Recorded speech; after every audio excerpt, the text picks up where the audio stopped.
ngasi miyamgi mafamda puthokchariba comedy drama matik asi kanagumbi amabu singnaduna puthokchaba nachati aibagi wakhalagi thorakpa wakhalol kharadang phongdoktuna miyambu ngahaktang awa pothanaba audio cassette asi puthokchabani tabirasi light corner imphal na puthokchaba bihari arambamna ijjaba oja taret satra ahum khonjen langlibasing hoirem manglem oinam praflo chandra labuk tongbam sancharani devi hojik tabirasi oja taret satra ahum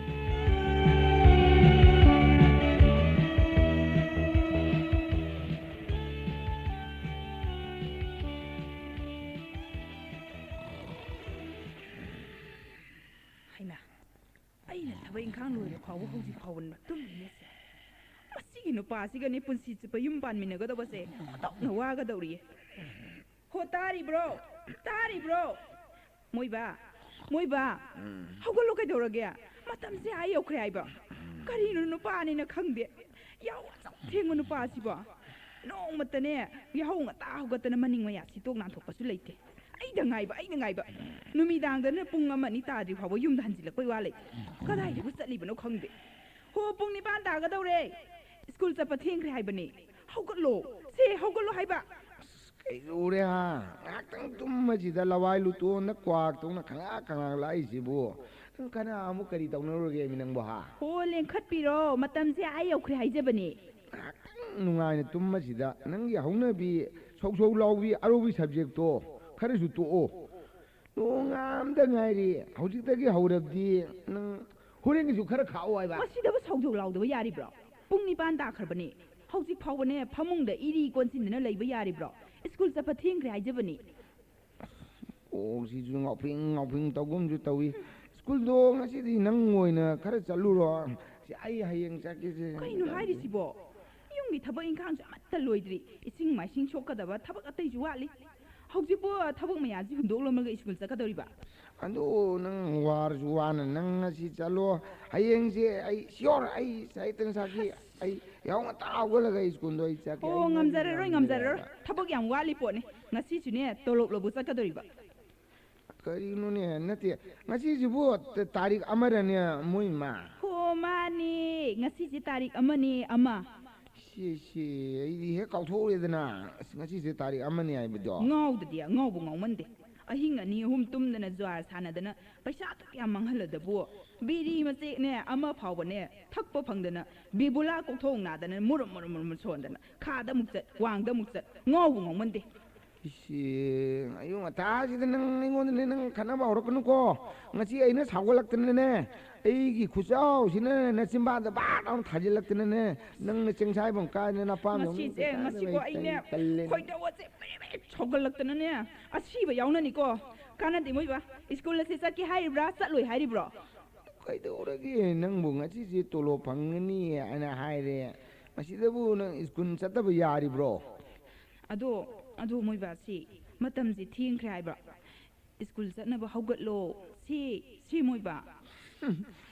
ando ni ai ne nang on the 130 si ando pung mu kaya ta gre gi awani pung ni pan ta ga dauri si haugat piro singkhala ka si atu haugat ke ji haugat ke ba ando nang bu hore nang tolo lo bu cha ki ai bro ai sune horen bazar da sanglaga posi khara leirakadaw lei angangi paisa nungsa khara su thagani oza nupi aikhoi gi tender marup tu singa sitai horen tender handarakpagi paisa duna ne nga macha masu leigani ai macha le kono chobu le ro ado ready ko se nang sai singa dunga ta lo selamo ko school do hek yoraga halakpana ai hani ko hore nupi nu yauna bi tawrak tana ne amuk ngainab do yam taliko o ngainero ye ngangdana sum leidau saruk pudine nga saina saledi yobu yorani pungji ni pan thakre thingkre haiba hai moi ma pung ni pan tagre aramnina ai chin ga jam dai siang la roi school je ekta chalage hore halaga oina tawrage kaidor dage kadai sakre phuri tuna ꯁ꯭ꯀꯨꯜꯗꯨꯕꯨ ꯑꯉꯥꯡ ꯑꯅꯤ ꯑꯍꯨꯝꯗꯨꯕꯨ ꯂꯩꯔꯝꯈꯤꯗ꯭ꯔꯅꯦ ꯁꯩꯇ ꯑꯩꯅ ꯁ꯭ꯀꯨꯜꯗꯣ ꯆꯦꯟ ꯆꯠꯇꯦ ꯍꯦꯛꯇ ꯑꯩ ꯆꯠꯈ꯭ꯔꯒꯦ ꯀꯣꯛ ꯑꯁꯤꯁꯨꯅꯦ ꯉꯔꯥꯡ ꯇꯨꯝꯃꯛꯇ ꯉꯥꯎꯐꯤꯡ ꯇꯧꯏ ꯑꯩꯅ ꯆꯠꯂꯤꯕꯁꯦ ꯗꯟꯗꯤꯅꯤꯅꯦ ꯑꯩꯕꯨ ꯉꯝꯕ ꯅꯨꯄꯤ ꯂꯧꯔꯨꯕ ꯍꯧꯖꯤꯛꯇꯤ ꯑꯩ ꯅꯨꯡꯉꯥꯏꯔꯦꯗꯅ ꯑꯁꯤꯗ ꯊꯣꯛꯅꯕ ꯑꯩꯅ ꯁꯤꯟꯖꯕꯅꯤ ꯍꯥꯏ ꯑꯩ ꯆꯠꯂꯝꯅꯤ ꯍꯥꯏ ꯁ꯭ꯀꯨꯜꯗ ꯂꯦꯡꯕꯤꯔꯣ ꯅꯨꯡꯁꯤꯈ꯭ꯔꯕ ꯑꯩꯒꯤ ꯅꯨꯄꯥꯅ ꯑꯩꯁꯦ ꯀꯤꯗꯤ ꯀꯤꯕꯖꯥꯠ ꯐꯗꯤ ꯁꯨꯝꯕꯗꯧꯅ ꯁꯨꯝꯕꯅꯤꯗꯅ ꯑꯩꯅ ꯍꯦꯛ ꯀꯥꯟꯅꯗꯦ ꯃꯇꯝ ꯑꯁꯦ ꯌꯧꯈ꯭ꯔꯦ ꯑꯩꯁꯨ ꯆꯥꯛ ꯏꯁꯤꯡ ꯊꯣꯡꯗꯅ ꯆꯥꯅꯕ ꯂꯣꯏꯁꯤꯜꯂꯨꯈꯤꯒꯦ ꯑꯁꯨꯛ ꯊꯋꯥꯏ ꯋꯥꯅ ꯆꯦꯟꯗꯅ ꯁ꯭ꯀꯨꯜ ꯑꯁꯤꯗ ꯑꯉꯥꯡ ꯂꯥꯏꯔꯤꯛ ꯇꯝꯕꯤꯅꯤ ꯍꯥꯏꯗꯅ ꯂꯥꯛꯏ ꯁ꯭ꯀꯨꯜ ꯑꯗꯨꯗ ꯑꯉꯥꯡ ꯑꯅꯤ ꯑꯍꯨꯝꯗꯨꯕꯨ ꯂꯩꯔꯝꯈꯤꯗ꯭ꯔꯥ ꯂꯩꯔꯝꯃꯦ ꯐꯩ ꯂꯩꯔꯝꯗ꯭ꯔꯦ ꯃꯣꯏꯗꯅꯤ ꯃꯥꯡꯖꯕ ꯑꯩꯒꯤꯔꯥ ꯊꯥꯒꯤ ꯇꯣꯂꯣꯞꯇꯣ ꯁꯣꯏꯗ꯭ꯔ ꯂꯣꯏꯔꯦ ꯃꯌꯥꯝꯒꯤ ꯑꯣꯖꯥ ꯁꯥꯎꯁꯤꯡ ꯑꯩꯅ ꯇꯧꯔꯤꯕꯁꯦ ꯆꯠꯂꯤꯔꯥ ꯇꯨꯝꯂꯤꯕ꯭ꯔꯥ ꯈꯪꯗꯦ ꯑꯣꯟꯊꯣꯛꯄꯒꯤ ꯂꯥꯏꯕꯛ ꯍꯥꯏꯗꯨꯅꯤ ꯑꯩꯈꯣꯏꯒꯤ ꯁ꯭ꯀꯨꯜ ꯑꯁꯤꯗꯅꯦ ꯂꯩꯔꯤꯕ ꯁ꯭ꯀꯨꯜꯗꯤ ꯀꯥꯅꯤꯡꯗꯕ ꯊꯥꯒꯤ ꯇꯣꯂꯣꯞꯇ ꯉꯥꯏꯕ ꯑꯣꯖꯥ ꯃꯣꯏ ꯑꯣꯖꯥ ꯃꯌꯥꯝꯁꯦ ꯃꯁꯤꯅꯅꯦ ꯁꯥꯇ꯭ꯔ ꯑꯅꯤ ꯑꯍꯨꯝꯗꯪ ꯂꯩꯕ ꯁ꯭ꯀꯨꯜꯒꯤ ꯍꯦꯠ ꯃꯥꯁꯇꯔ ꯑꯣꯏꯔꯨꯔꯤꯕ ꯑꯣꯖꯥ ꯁꯥꯎꯁꯤꯡꯉꯩꯁꯦ ꯅꯍꯥꯟꯃꯨꯛꯀꯤ ꯃꯄꯣꯛꯇ ꯀꯔꯤ ꯗꯥꯟ ꯇꯧꯔꯛꯇꯅ ꯍꯟꯗꯛ ꯃꯄꯣꯛ ꯑꯁꯤꯗ ꯑꯁꯨꯛ ꯊꯤꯅ ꯂꯥꯛꯅꯔꯤꯕꯅꯣ ꯈꯪꯗ꯭ꯔꯦ ꯌꯨꯝꯒꯤ ꯅꯨꯄꯤ ꯐꯪꯉꯦ ꯑꯃꯨꯛ ꯇꯣꯏꯕ ꯁ꯭ꯀꯨꯜꯁꯤꯗꯅꯦ ꯄꯨꯟꯅ ꯑꯣꯖꯥ ꯑꯣꯏꯃꯤꯟꯅꯔꯦꯗꯣ ꯃꯥꯅꯅꯦ ꯁ꯭ꯀꯨꯜ ꯑꯁꯤ ꯁꯨꯡꯀꯥ ꯀꯥꯗ꯭ꯔꯕꯅꯤꯅ ꯃꯥꯒꯤ ꯃꯇꯧ ꯇꯝꯗꯅ ꯑꯣꯖꯥ ꯑꯇꯩꯁꯨ ꯀꯥꯔꯛꯇ꯭ꯔꯦ ꯑꯃꯨꯛ ꯇꯣꯏꯕ ꯇꯣꯂꯣꯞ ꯂꯧꯔꯝꯗꯥꯏꯗꯗꯤ ꯅꯣꯡꯃ ꯉꯥꯟꯗ꯭ꯔꯤꯉꯩꯗ ꯌꯨꯝꯗ ꯂꯥꯛꯄꯅ ꯍꯥꯅꯤ ꯃꯁꯤ ꯄꯨꯝꯅꯃꯛꯁꯦ ꯁ꯭ꯀꯨꯜ ꯑꯃꯠꯇꯗ ꯃꯇꯩ ꯃꯅꯥꯎ ꯑꯣꯖꯥ ꯑꯣꯏꯃꯤꯟꯅꯔꯨꯕꯒꯤ ꯗꯁꯥꯅꯤ ꯎꯏꯕꯣꯏ ꯇꯨꯝꯕꯣꯏ ꯆꯠꯇ ꯂꯥꯛꯑꯕꯅꯤꯅ ꯁ꯭ꯀꯨꯜꯗꯤ ꯌꯧꯔꯛꯑꯦꯗꯅ ꯑꯉꯥꯡꯕꯨ ꯑꯃꯠꯇ ꯂꯩꯕ ꯎꯗꯦꯅꯦꯍꯦ ꯃꯣꯏꯕꯨ ꯆꯠꯈ꯭ꯔꯕ ꯖꯥꯠꯂꯥ ꯆꯠꯂꯝꯃꯕꯗꯤ ꯐꯒꯅꯤꯗꯀꯣ ꯍꯦ ꯀꯩꯅꯣꯅꯦ ꯍꯦ ꯅꯣꯏꯕꯨ ꯅꯠꯇꯦ ꯐꯛꯂꯥꯡ ꯃꯔꯨꯝꯗ ꯍꯤꯞꯄꯨ ꯃꯥꯟꯅꯗꯅ ꯂꯩꯔꯦꯕꯅꯤ ꯉꯥꯏꯈꯣ ꯆꯦ ꯂꯥꯡꯅꯨ ꯉꯥꯏꯍꯥꯛꯇꯗꯤ ꯑꯃꯨꯛꯇ ꯂꯥꯡꯈꯤꯅꯣ ꯍꯥꯏꯕ ꯀꯣ ꯅꯣꯏ ꯇꯨꯃꯤꯟꯅ ꯉꯥꯏꯍꯥꯛꯇꯪ ꯂꯩꯀꯣ ꯅꯣꯏꯕꯨ ꯀꯥꯆꯤꯟꯅꯁꯦ ꯁꯣꯔꯦꯟ ꯇꯝꯅꯗꯧꯅ ꯅꯣꯏ ꯂꯥꯡꯗꯅ ꯂꯩꯗꯧ ꯁꯔꯨꯛ ꯁ꯭ꯀꯨꯜ ꯃꯅꯨꯡꯗ ꯆꯪꯅ ꯂꯥꯏꯔꯤꯛ ꯄꯥꯔꯝꯕ ꯌꯥꯗ꯭ꯔꯣ ꯍꯥ ꯁ꯭ꯀꯨꯜꯒꯤ ꯁꯣꯗꯤ ꯍꯥꯡꯁꯨ ꯍꯥꯡꯗꯅ ꯁ꯭ꯀꯨꯜꯒꯤ ꯊꯣꯡ ꯍꯥꯡꯕ ꯍꯥꯡꯗꯕ ꯍꯥꯏꯕ ꯂꯩꯕ꯭ꯔꯣ ꯁ꯭ꯀꯨꯜꯅꯤ ꯍꯥꯏꯗꯅ ꯃꯤ ꯈ꯭ꯋꯥꯏꯒꯤ ꯁ꯭ꯀꯨꯜꯁꯨ ꯅꯠꯇꯕ ꯏꯍꯣꯕꯁꯤꯕꯨ ꯑꯍꯣꯕ ꯑꯁꯤꯗ ꯀꯣ ꯍꯦꯛ ꯂꯤꯁꯜꯂꯒ ꯂꯣꯏꯔꯦ ꯇꯜꯂꯤꯀꯣ ꯅꯣꯏꯁꯦ ꯑꯣꯖꯥ ꯁꯥꯎꯁꯤꯡ ꯑꯩꯒꯤ ꯁꯥꯇ꯭ꯔꯅꯤ ꯍꯥꯏꯕꯗ ꯑꯩ ꯂꯦꯝꯗꯦ ꯁꯣꯗꯨꯅ ꯑꯃꯨꯛ ꯀꯗꯥꯏꯗ ꯌꯥꯎꯔꯦ ꯂꯩꯗꯤ ꯂꯩꯔꯦꯍꯦ ꯁ꯭ꯋꯥꯏꯗ ꯊꯝꯈꯤꯕꯅꯤ ꯂꯩꯔꯦ ꯁꯦ ꯑꯩ ꯁꯣ ꯍꯥꯡꯒꯦ ꯂꯥꯡꯅꯨꯀꯣ ꯂꯥꯛꯑꯣ ꯆꯪꯁꯤ ꯂꯥꯛꯑꯣ ꯍꯩ ꯅꯣꯏꯕꯨ ꯉꯥꯛꯇꯗꯤ ꯐꯖꯅ ꯐꯝꯃꯨꯅꯦ ꯑꯩꯕꯨ ꯕꯤꯕꯨꯂꯥ ꯆꯨꯗꯣꯔꯦ ꯃꯤ ꯁꯦ ꯃꯁꯤꯒꯤ ꯕꯣꯔꯥ ꯃꯆꯦꯠꯁꯦ ꯁꯤꯒꯤ ꯕꯣꯔꯥ ꯃꯆꯦꯠꯁꯤꯗ ꯅꯣꯏ ꯆꯤꯟꯅ ꯐꯝꯃꯣ ꯑꯣꯖꯥ ꯑꯩꯅꯅꯦ ꯐꯝ ꯃꯆꯦꯠ ꯑꯁꯤꯗ ꯐꯝꯃꯒꯦ ꯉꯁꯤꯁꯦ ꯑꯣꯖꯥ ꯑꯩꯁꯦ ꯅꯣꯏꯕꯨ ꯂꯥꯏꯔꯤꯛ ꯇꯝꯕꯤꯕꯒꯤ ꯄꯩꯁా ꯐꯪꯒꯅꯤ ꯀꯣ ꯑꯣꯖꯥꯅ ꯍꯣꯔꯦꯟ ꯙꯔꯝꯁꯥꯂꯥꯗ ꯆꯠꯂꯒꯅꯦ ꯆꯦꯡ ꯍꯥꯞꯄ ꯕꯣꯔꯥ ꯑꯍꯟꯕ ꯑꯩ ꯂꯩꯕꯤꯔꯛꯀꯦ ꯍꯌꯦꯡꯗꯒꯤꯗꯤ ꯅꯣꯏ ꯕꯣꯔꯥ ꯑꯍꯟꯕꯗꯣ ꯑꯗꯨꯗ ꯅꯣꯏ ꯐꯝꯃꯗꯕꯅꯤ ꯅꯣꯏ ꯑꯅꯤ ꯑꯍꯨꯝꯁꯦ ꯂꯨꯅ ꯇꯧꯗꯕ ꯌꯥꯗꯕꯅꯤꯅꯦ ꯈꯪꯕ꯭ꯔꯥ ꯅꯈꯣꯏꯁꯦ ꯂꯩꯇ꯭ꯔꯕꯗꯤ ꯑꯩꯗꯤ ꯀꯗꯥꯏꯗꯒꯤ ꯇꯣꯂꯣꯞ ꯐꯪꯒꯗꯣꯔꯤ ꯁꯦ ꯑꯩ ꯔꯣꯡ ꯀꯧꯒꯦꯀꯣ ꯈꯨꯝꯃꯛꯎ ꯔꯣꯜ ꯅꯝꯕꯔ ꯑꯍꯥꯟꯕ ꯔꯣꯜ ꯅꯝꯕर अन्नी रोल नंबर अहूम रोल नंबर मरी हे कहीं नोई दिए हा रोल नंबर मरी दी कनानो इसी होई ने नोई अहूम खतनी को मरी अमुक कौशल्लूरे आई ngao रे नोई ने चुमजरो हौजिक रोन कोन कौवा अदा खुंग्रेन नोई लोई कारेदना को अदुनदी हौजि रोन कौवा लोरन ओजा वागे ओजा हाइबसि मिन उबा लाइनी अदुना को ओजाना हाइबा इनबा अंगांगदी अफबा अंगांगनी चिनु खंगगदमनी को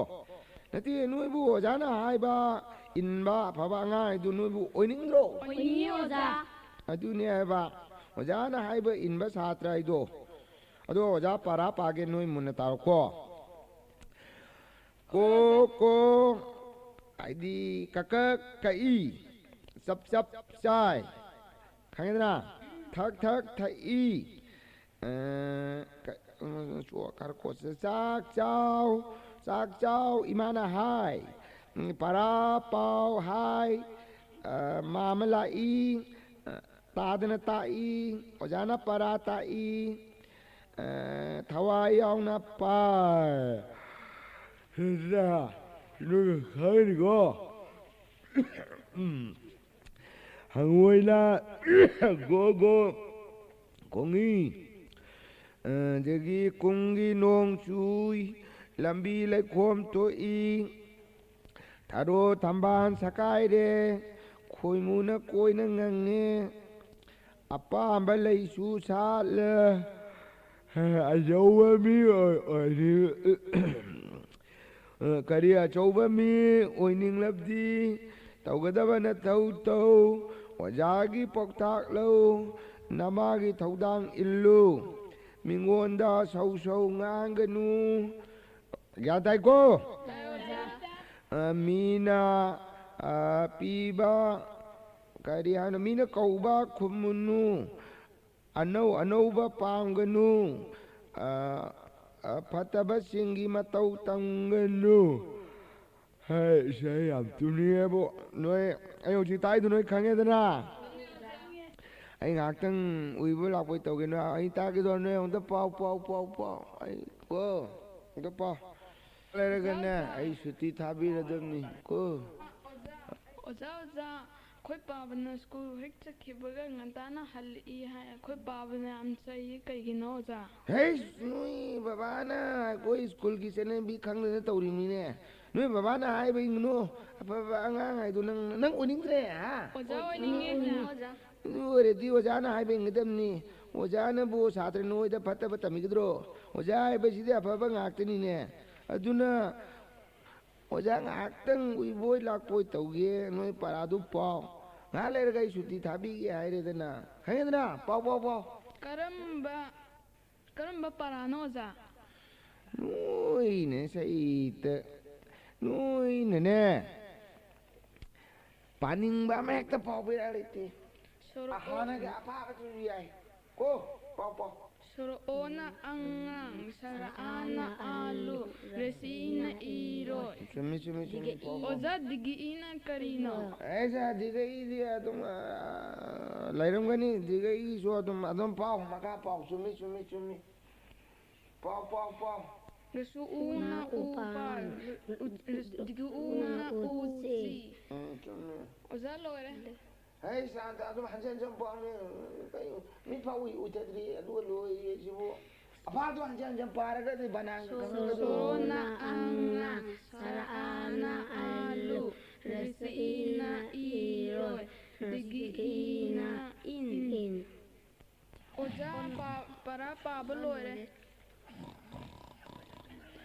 ꯑꯩꯈꯣꯏ ꯑꯣꯖꯥ ꯇꯨꯝꯈ꯭ꯔ ꯃꯥꯜꯂꯦ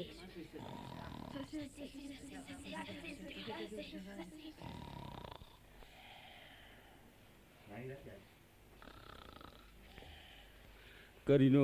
ꯄꯨꯡꯗꯤ 8 ꯐꯥꯎꯕ ꯇꯥꯗ꯭ꯔꯤ ꯁ꯭ꯀꯨꯜꯅꯤꯅ ꯊꯣꯡꯁꯨ ꯏꯍꯥꯡ ꯍꯥꯡꯉꯦ ꯑꯗꯨꯒ ꯑꯉꯥꯡꯁꯨ ꯑꯣꯖꯥꯁꯨ ꯑꯝꯇ ꯂꯩꯕ ꯎꯗꯤꯅꯤ ꯀꯗꯥꯏꯗꯕꯨ ꯆꯠꯈ꯭ꯔꯕꯅꯣꯅꯦ ꯁꯤꯕꯣ ꯃꯅꯨꯡꯗ ꯃꯤꯗꯤ ꯂꯩꯕꯖꯥꯠꯅꯤ ꯀꯅꯥꯕꯨ ꯑꯣꯏꯔꯤꯒꯕ ꯍꯦꯛꯇ ꯆꯪꯂꯒ ꯂꯣꯏꯔꯦ ꯑꯩ ꯅꯨꯄꯥ 10ꯁꯦ ꯑꯩ ꯕ꯭ꯂꯥꯏꯟ ꯇꯧꯔꯦ ꯅꯪꯁꯨ ꯇꯧꯔꯅꯣ ꯑꯩꯁꯦ 20 ꯐꯥꯔꯦꯁꯦ ꯅꯪ 30 ꯆꯠꯂꯣ ꯑꯣꯖꯥ ꯆꯥꯎꯁꯤꯡꯅꯤꯅꯦ ꯀꯅꯥ ꯑꯣꯏꯔꯕꯣꯏ ꯅꯤꯡꯂꯨꯔꯦ ꯃꯥꯗꯤ ꯃꯊꯟꯇ ꯃꯣꯟꯗꯥ ꯅꯨꯡꯉꯥꯏꯅ ꯃꯣꯟꯗ꯭ꯔꯪ ꯁꯥꯟꯅꯗꯨꯅ ꯅꯨꯡꯉꯥꯏꯅ ꯂꯩꯔꯤꯅꯦ ꯁꯦ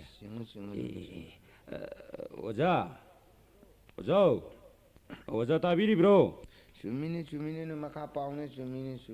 ꯑꯗꯨꯝ ꯄꯥꯎꯅꯦ ꯐꯖꯅ ꯉꯥꯎꯔꯦꯅꯦ ꯁꯤꯗꯤ ꯐꯖꯅ ꯑꯉꯥꯡ ꯂꯥꯏꯔꯤꯛ ꯇꯥꯛꯄꯤꯔꯦꯅꯦ ꯁꯤꯗꯤ ꯑꯣꯖꯥ ꯃꯁꯤ ꯁ꯭ꯀꯨꯜꯅꯦ ꯌꯨꯝ ꯅꯠꯇꯦ ꯑꯣꯖꯥ ꯍꯣꯏ ꯆꯨꯝꯃꯤꯅꯦ ꯑꯐꯕ ꯑꯉꯥꯡ ꯍꯥꯏꯗꯨꯗꯤ ꯑꯣꯖꯥꯅ ꯍꯥꯏꯕ ꯏꯟꯒꯗꯕꯅꯤ ꯆꯨꯝꯃꯤꯅꯦ ꯄꯥꯎꯅꯦ ꯆꯨꯝꯃꯤꯅꯦ ꯑꯣꯖꯥ ꯑꯩ ꯗꯤ ꯑꯥꯏꯅꯦ ꯀꯔꯤ ꯗꯤ ꯑꯥꯏꯅꯦ ꯁꯥꯔ ꯆꯤꯌꯥꯔ ꯁꯣꯝꯗ 이제 ꯐꯛ ꯃꯆꯦꯠ ꯁꯣꯝꯗ ꯉꯥꯛꯇꯪ ꯀꯔꯤꯅꯣ ꯑꯣꯖꯥꯅ ꯇꯧꯕꯤꯔꯤꯕꯁꯤꯕꯣ ꯁꯥꯔ ꯀꯔꯤ ꯑꯀꯥꯏꯕ ꯌꯥꯎꯈ꯭ꯔꯒꯦ ꯁꯥꯔ ꯃꯐꯝ ꯑꯁꯤꯕꯨ ꯑꯉꯥꯡ ꯂꯥꯏꯔꯤꯛ ꯇꯝꯐꯝ ꯁ꯭ꯀꯨꯜ ꯁꯪꯂꯥ ꯅꯠꯇ꯭ꯔꯒ ꯑꯣꯖꯥꯒꯤ ꯆꯣꯏꯔꯣꯜ ꯂꯧꯐꯝ ꯁꯪꯂꯣ ꯀꯗꯥꯏꯗꯒꯤ ꯀꯅꯥꯅ ꯀꯔꯤ ꯆꯣꯏꯔꯣꯟ ꯁꯥꯔ ꯑꯣꯖꯥꯅ ꯉꯁꯥꯏ ꯃꯈꯩ ꯇꯧꯔꯝꯂꯤꯕ ꯃꯌꯥꯝꯗꯨꯗꯤ ꯁꯥꯔ ꯑꯩꯕꯨ ꯉꯁꯥꯏꯈꯩ ꯀꯔꯤ ꯑꯀꯥꯏꯕ ꯌꯥꯎꯈ꯭ꯔꯒꯦ ꯁꯥꯔ ꯌꯥꯎꯗꯦ ꯐꯔꯦ ꯁ꯭ꯀꯨꯜꯒꯤ ꯁꯥꯇ꯭ꯔ ꯃꯈꯩꯗꯤ ꯀꯗꯥꯏ ꯆꯠꯈ꯭ꯔꯕ ꯑꯗꯨꯒ ꯑꯣꯖꯥ ꯃꯌꯥꯝꯅ ꯀꯗꯥꯏꯗ ꯆꯠꯈ꯭ꯔꯕ ꯑꯉꯥꯡꯁꯤꯡꯗ ꯑꯃꯠꯇ ꯂꯩꯔꯝꯗ꯭ꯔꯦꯅꯦ ꯀꯗꯥꯏ ꯆꯠꯈ꯭ꯔꯦ ꯍꯥꯏ ꯀꯗꯣꯝꯗ ꯂꯩꯈ꯭ꯔꯒꯦꯅꯦ ꯁꯨꯇꯤ ꯍꯨꯔꯥꯟꯈ꯭ꯔ ꯃꯥꯜꯂꯦ ꯁꯥꯔ ꯑꯉꯥꯡꯁꯤꯡꯁꯦ ꯑꯐꯕ ꯑꯉꯥꯡ ꯑꯃꯠꯇ ꯅꯠꯇꯦ ꯁꯥꯔ ꯁꯨꯇꯤ ꯍꯨꯔꯥꯟꯕ ꯍꯩꯈ꯭ꯔꯕ ꯃꯣꯏꯅ ꯃꯤ ꯑꯣꯏꯗꯅ ꯀꯅꯥꯅ ꯑꯣꯏꯅꯤ ꯂꯥꯏꯔꯤꯛ ꯇꯝꯕꯤꯒꯦ ꯍꯥꯏꯕꯅꯤ ꯌꯥꯗ꯭ꯔꯒꯅ ꯇꯣꯛꯆꯔꯦꯅ ꯃꯣꯏꯗꯅꯤ ꯃꯥꯡꯖꯔꯤꯕ ꯁꯤꯔ ꯊꯥꯒꯤ ꯇꯣꯂꯣꯞ ꯃꯥꯡꯕ ꯌꯥꯗꯦ ꯑꯩꯒꯤꯗꯤ ꯊꯥꯒꯤ ꯇꯣꯂꯣꯞ ꯁꯣꯏꯗ꯭ꯔꯒ ꯂꯣꯏꯔꯦ ꯁꯥꯔ ꯀꯔꯤꯅꯣ ꯑꯣꯖꯥꯅ ꯍꯥꯏꯕꯤꯔꯤꯕꯗꯨꯕꯣ ꯋꯥꯔꯤꯕꯨ ꯍꯥꯏꯖꯔꯤꯕ ꯁꯥꯔ ꯑꯣꯖꯥ 3 ꯂꯩꯕ ꯁ꯭ꯀꯨꯜꯁꯤꯗ ꯑꯣꯖꯥ 6ꯇꯤ ꯀꯗꯥꯏ ꯆꯠꯈ꯭ꯔꯕ ꯅꯠꯇꯦ ꯃꯈꯣꯏꯁꯨ ꯁꯨꯇꯤ ꯂꯣꯏꯅ ꯍꯨꯔꯥꯟꯈ꯭ꯔꯕ꯭ꯔꯥ ꯍꯥꯏꯕꯅꯤ ꯁꯥꯔ ꯃꯣꯏ ꯀꯥꯔꯛꯇ꯭ꯔꯦ ꯁꯥꯔ ꯁꯥꯇ꯭ꯔ 2-3ꯗꯪ ꯂꯩꯕ ꯁ꯭ꯀꯨꯜꯁꯤꯗ ꯑꯣꯖꯥ ꯑꯩꯈꯣꯏ ꯃꯌꯥꯝ ꯂꯩꯔꯒ ꯀꯩꯗꯧꯗꯣꯏꯅꯣ ꯍꯥꯏꯗꯅ ꯍꯦꯗꯃꯥꯁꯇꯔ ꯑꯣꯏꯔꯨꯕꯒꯤ ꯇꯉꯥꯏ ꯐꯗꯕꯒꯤ ꯑꯩꯗꯤ ꯂꯥꯛꯆꯕꯅꯤ ꯌꯥꯔꯗꯤ ꯇꯣꯂꯣꯞ ꯂꯧꯕ ꯅꯨꯃꯤꯠꯇ ꯑꯣꯏꯅ ꯃꯣꯏ ꯂꯥꯛꯆꯔꯒꯦꯅ ꯃꯣꯏ ꯍꯥꯏꯔꯛꯄ ꯁꯥꯔ ꯑꯗꯨ ꯌꯦꯡꯉꯨ ꯌꯦꯡꯉꯨ ꯁ꯭ꯀꯨꯜꯒꯤ ꯐꯥꯜ ꯃꯌꯥꯝꯗꯨꯅ ꯀꯗꯥꯏꯗ ꯆꯠꯈ꯭ꯔꯕ ꯅꯠꯇꯦ ꯑꯃꯠꯇ ꯂꯩꯕ ꯎꯗꯤꯕ ꯐꯥꯜꯁꯤꯡꯗꯨꯕꯨ ꯀꯗꯥꯏꯗ ꯆꯠꯈ꯭ꯔꯕꯒꯦ ꯍꯥꯏ ꯋꯥꯅꯤ ꯈꯤꯗ꯭ꯔꯕ ꯂꯩꯀꯥꯏꯅꯤꯗ ꯁꯥꯔ ꯂꯩꯀꯥꯏꯁꯦ ꯃꯑꯣꯡ ꯑꯃꯒꯤ ꯂꯩꯀꯥꯏꯅꯤ ꯊꯧꯗꯣꯛ ꯋꯥꯊꯣꯛ ꯂꯨꯍꯣꯡꯕ ꯁꯣꯁꯇ꯭ꯔꯤ ꯑꯗꯨ ꯑꯗꯥꯅꯦ ꯈꯪꯗꯦ ꯁꯥꯔ ꯁ꯭ꯀꯨꯜꯒꯤ ꯐꯥꯟ ꯋꯥꯏꯕꯁꯤꯅ ꯑꯗꯩ ꯑꯗꯨꯝ ꯊꯤꯜꯂꯛꯇꯕꯅꯤꯅ ꯃꯊꯣꯡ ꯃꯔꯝ ꯑꯝꯇ ꯈꯪꯖꯗ꯭ꯔꯕꯗꯣ ꯁꯥꯔ ꯑꯗꯩ ꯊꯨꯗꯦꯛꯇꯅ ꯑꯉꯥꯡꯁꯤꯡ ꯑꯁꯤꯅ ꯈꯔ ꯑꯃ ꯇꯣꯏꯒ ꯀꯥꯏ ꯈꯔ ꯑꯃ ꯊꯣꯡꯈ꯭ꯔꯦ ꯑꯗꯩꯗꯤ ꯌꯥꯔꯛꯇ꯭ꯔꯕꯅꯤꯅ ꯐꯛꯁꯤꯗ ꯑꯣꯏꯅ ꯑꯁꯨꯝ ꯍꯣꯠꯅꯖꯔꯕꯅꯤ ꯁ꯭ꯀꯨꯜꯅꯤ ꯍꯥꯏꯗꯅ ꯐꯛꯂꯥꯡ ꯑꯃꯠꯇ ꯌꯥꯎꯗ꯭ꯔꯦ ꯃꯁꯤꯅ ꯀꯃꯥꯏꯅ ꯇꯧꯔꯤꯕꯅꯣ ꯁꯥꯔ ꯁ꯭ꯀꯨꯜꯒꯤ ꯑꯉꯥꯡ ꯃꯌꯥꯝꯅ ꯈꯔ ꯍꯣꯒꯥꯏ ꯂꯩꯀꯥꯏꯒꯤ ꯅꯍꯥꯔꯣꯟ ꯃꯌꯥꯝꯅ ꯍꯣꯒꯥꯏꯔꯒ ꯌꯨ ꯈꯔ ꯊꯛꯆꯤꯟ ꯅꯝꯕꯔ 4 ꯈꯔ ꯀꯥꯞ ꯖꯨꯋꯥꯔ ꯈꯔ ꯁꯥꯟꯅ ꯑꯃꯨꯛ ꯇꯣꯏꯕ ꯃꯁꯤ ꯁꯥꯔ ꯍꯥꯏꯅꯤꯡꯉꯥꯏ ꯂꯩꯇꯦꯗ ꯑꯃꯨꯛ ꯇꯣꯏꯕ ꯂꯣꯏꯔꯦ ꯍꯥꯏꯔꯨꯔꯒ ꯑꯣꯖꯥ ꯍꯥꯠꯀꯤ ꯀꯔꯤ ꯑꯩꯈꯣꯏꯅ ꯄꯥꯏꯔꯤꯕ ꯊꯥꯡꯄꯥꯛꯁꯤꯅ ꯅꯪ ꯎꯕ꯭ꯔꯥ ꯈꯣꯠꯄ꯭ꯔꯥ ꯍꯥꯏꯅꯁꯨ ꯀꯤꯍꯜꯂꯛꯏꯗꯣ ꯑꯗꯨꯗꯤ ꯁꯥꯔ ꯂꯩꯀꯥꯏꯒꯤꯅꯤꯅ ꯑꯩꯁꯦ ꯁꯥꯔ ꯃꯁꯤ ꯈꯔ ꯍꯟꯗꯛꯀꯤꯁꯤꯗ ꯑꯩ ꯃꯦꯟꯁꯤꯟꯅꯕ ꯈꯣꯠꯅꯔꯣꯏ ꯑꯩ ꯑꯗꯨꯝ ꯍꯣꯠꯅꯖꯔꯒꯦ ꯑꯣꯖꯥ ꯑꯩꯅ ꯂꯥꯛꯆꯔꯤꯕꯁꯦ ꯁꯥꯔ ꯐꯥꯒꯤ ꯇꯧꯅꯁꯤ ꯋꯥꯔꯦꯝ ꯇꯥꯒꯦ ꯍꯥꯏꯗꯅ ꯂꯥꯛꯆꯕ ꯅꯠꯇꯦ ꯁ꯭ꯀꯨꯜ ꯑꯁꯤ ꯑꯉꯥꯡ 2 ꯇꯝꯂꯤ ꯁ꯭ꯀꯨꯜ ꯔꯟ ꯐꯖꯅ ꯇꯧꯔꯤ ꯁ꯭ꯀꯨꯜ ꯑꯁꯤ ꯔꯦꯀꯣꯔꯠ ꯐꯖꯩ ꯍꯥꯏꯗꯅ ꯅꯨꯡꯉꯥꯏꯕ ꯐꯣꯡꯗꯣꯛꯀꯦ ꯍꯥꯏꯗꯅ ꯂꯥꯛꯆꯕꯅꯤ ꯑꯗꯨꯒꯗꯤ ꯑꯣꯖꯥ 3 ꯁꯥꯇ꯭ꯔ 3 ꯐꯖꯩ ꯁ꯭ꯀꯨꯜ ꯔꯟ ꯐꯖꯩꯅꯦ ꯐꯖꯅ ꯇꯧꯔꯤꯕ ꯔꯟ ꯐꯖꯅ ꯇꯧꯔꯤꯑꯕ ꯁꯥꯔ ꯃꯉꯥꯏꯔꯦ ꯑꯩꯈꯣꯏꯒꯤ ꯁ꯭ꯀꯨꯜ ꯑꯁꯤꯕꯨ ꯊꯥꯒꯠꯄꯤꯔꯤꯕꯁꯤ ꯀꯔꯤꯅ ꯁꯦꯕꯥ ꯇꯧꯅꯤ ꯁꯥꯔ ꯌꯥꯖꯔꯦ ꯄꯨꯝꯅꯃꯛ ꯑꯣꯛꯆꯔꯦ ꯁꯦ ꯑꯣꯖꯥ ꯀꯥꯟꯅꯗꯦꯁꯦ ꯆꯦꯁꯤꯗ ꯁꯣꯏ ꯑꯃꯇ ꯇꯧꯁꯟꯕꯤꯌꯨ ꯇꯣꯂꯣꯞ ꯂꯧꯕꯒꯤ ꯇꯣꯂꯣꯞ ꯍꯦꯟꯒꯠꯄꯤꯕꯒꯤꯔ ꯕꯣꯔ ꯀꯩꯅꯥ ꯁ꯭ꯀꯨꯜ ꯑꯁꯤ ꯑꯣꯖꯥ 3 ꯂꯩ ꯁꯥꯇ꯭ꯔ 3 ꯂꯩ ꯁ꯭ꯀꯨꯜ ꯑꯁꯤ ꯔꯟ ꯇꯧꯕꯗ खरा वाटले अदुना मतम खरा स्कूल असे थिंजिल्ले हाइबगी सोइनी मदुदी सार मदुदी तबिनो लफोय लपांग संग तोप कचगे मारेंग खोंगजुम कचगे सारेंग असांग असांग कचगे रौ केजी मंगा मुगलुम्बा मचु सोरोन कचगे स्कूल असे थिंजिल्ले हाइबगी तबिनो सार वा मखा ताबिरकनो नते वा मखा ताबिरकनो सेल न लुपाना मेनबा यागदब ऑफिसर सिंग दो आइदि नति काना देसे सोइसे तबिरोसे अमु तबिसे सिदा सिदा अमु तबियो आई लोइरेदना आई पुमलोय लोइरे सार स्कूल जी थिंबी गे हारे बजु आयेंग दगी थिंबी मसी दगी तोलो तो नराय लौसो किगेदो तलब गायबदा थवाई याउबीबा अदुमायना अंगांग लाइरिक तंबीबदा थवाई याउबीरम तारबदी कयादा फरमगदोबनोबा थागी तलब त पांबा अंगांग लाइरिक ताकपीगनी खंगदबा नखोयगुमो ओजा मयाम लेबदगी अंगांग कया कया मांगथरकलिबसनी कमदौनी कन्ना हाइजरा बाबदो याबिद्रमनी उपायदि करी लैरी ꯑꯩ ꯁꯣꯏꯗꯣ ꯑꯩ ꯇꯧꯁꯤꯟꯖꯔꯒꯦ ꯁꯥꯔ ꯃꯁꯤ ꯑꯩ ꯇꯧꯅꯤꯡꯗꯅ ꯇꯧꯕꯗꯤ ꯅꯠꯇꯦꯀꯣ ꯇꯧꯕꯤꯌꯨ ꯑꯝꯇ ꯊꯨꯅ ꯇꯧꯕꯤꯌꯨ ꯑꯩ ꯃꯇꯥꯡꯗꯤ ꯅꯣꯡ ꯆꯥꯈꯤꯗ꯭ꯔꯦꯀꯣ ꯇꯧꯕꯤꯌꯨ ꯁꯥꯔ ꯇꯧꯏ ꯁ꯭ꯀꯨꯜ ꯀꯥꯅꯤꯡꯗꯕ ꯊꯥꯒꯤ ꯇꯣꯂꯣꯞꯇ ꯄꯥꯝꯕ ꯑꯣꯖꯥꯁꯤꯡ ꯃꯇꯤꯛ ꯊꯣꯛꯄ ꯂꯥꯛꯅꯒꯦ ꯑꯩ ꯆꯠꯂꯦ ꯐꯠꯇꯦꯗꯀꯣ ꯁꯥꯇ꯭ꯔ ꯅꯣꯏꯁꯤꯡꯁꯦ ꯑꯣꯖꯥꯁꯤ ꯉꯔꯥꯡ ꯑꯍꯤꯡꯁꯦ ꯇꯨꯝꯗꯗꯅ ꯁ꯭ꯀꯨꯜ ꯑꯁꯤꯗ ꯉꯥꯏꯍꯥꯛꯇꯪ ꯇꯨꯝꯖꯔꯤ ꯃꯥꯜꯂꯦꯅ ꯈꯟꯗꯕ ꯁꯨꯇꯤ ꯍꯨꯔꯥꯟꯈꯤꯕ ꯀꯣ ꯅꯠꯇꯦ ꯁꯨꯇꯤꯗꯨ ꯍꯨꯔꯥꯟꯒꯦ ꯍꯥꯏꯔꯕꯁꯨ ꯍꯌꯦꯡ ꯀꯣꯟꯅ ꯍꯨꯔꯥꯟꯕ ꯌꯥꯗ꯭ꯔꯣ ꯉꯁꯤ ꯗꯤꯌꯥꯏ ꯂꯥꯛꯄ ꯅꯨꯃꯤꯠꯁꯤꯗ ꯍꯨꯔꯥꯟꯗꯕꯗꯤ ꯌꯥꯗ꯭ꯔꯣ ꯇꯣꯂꯣꯞꯇ ꯄꯥꯝꯕ ꯁ꯭ꯀꯨꯜꯗꯤ ꯀꯥꯅꯤꯡꯗꯕꯤ ꯑꯣꯖꯥꯅ ꯑꯩꯈꯣꯏ ꯃꯌꯥꯝ ꯄꯦꯜꯂꯣꯀꯣ ꯍꯧꯖꯤꯛꯇꯤ ꯅꯨꯡꯉꯥꯏꯔꯦꯗꯅ ꯉꯁꯤꯗꯤ ꯊꯥꯒꯤ ꯇꯣꯂꯣꯞꯁꯨ ꯐꯪꯂꯅꯤ ꯗꯤꯌꯥꯏ ꯃꯥꯁꯨ ꯐꯠꯇꯦꯗꯅ ꯉꯁꯤꯇꯪꯗꯤ ꯇꯣꯂꯣꯞ ꯐꯪꯉꯦ ꯍꯜꯂꯒ ꯍꯌꯦꯡꯗꯒꯤ ꯁ꯭ꯀꯨꯜꯁꯤ ꯊꯤꯡꯖꯤꯜꯂꯁꯨ ꯑꯗꯨꯝ ꯑꯌꯥꯕꯅꯤ ꯃꯁꯤ ꯄꯨꯝꯕꯁꯦ ꯑꯣꯖꯥ ꯃꯌꯥꯝꯅ ꯊꯣꯛꯑꯝꯕꯅꯤ ꯐꯔꯦ ꯀꯩꯗꯧꯅꯤ ꯉꯁꯤꯗꯒꯤ ꯕꯣꯔ ꯀꯩꯅꯥ ꯁ꯭ꯀꯨꯜ ꯑꯁꯦ ꯕꯟ ꯇꯣꯂꯣꯞꯁꯨ ꯕꯟ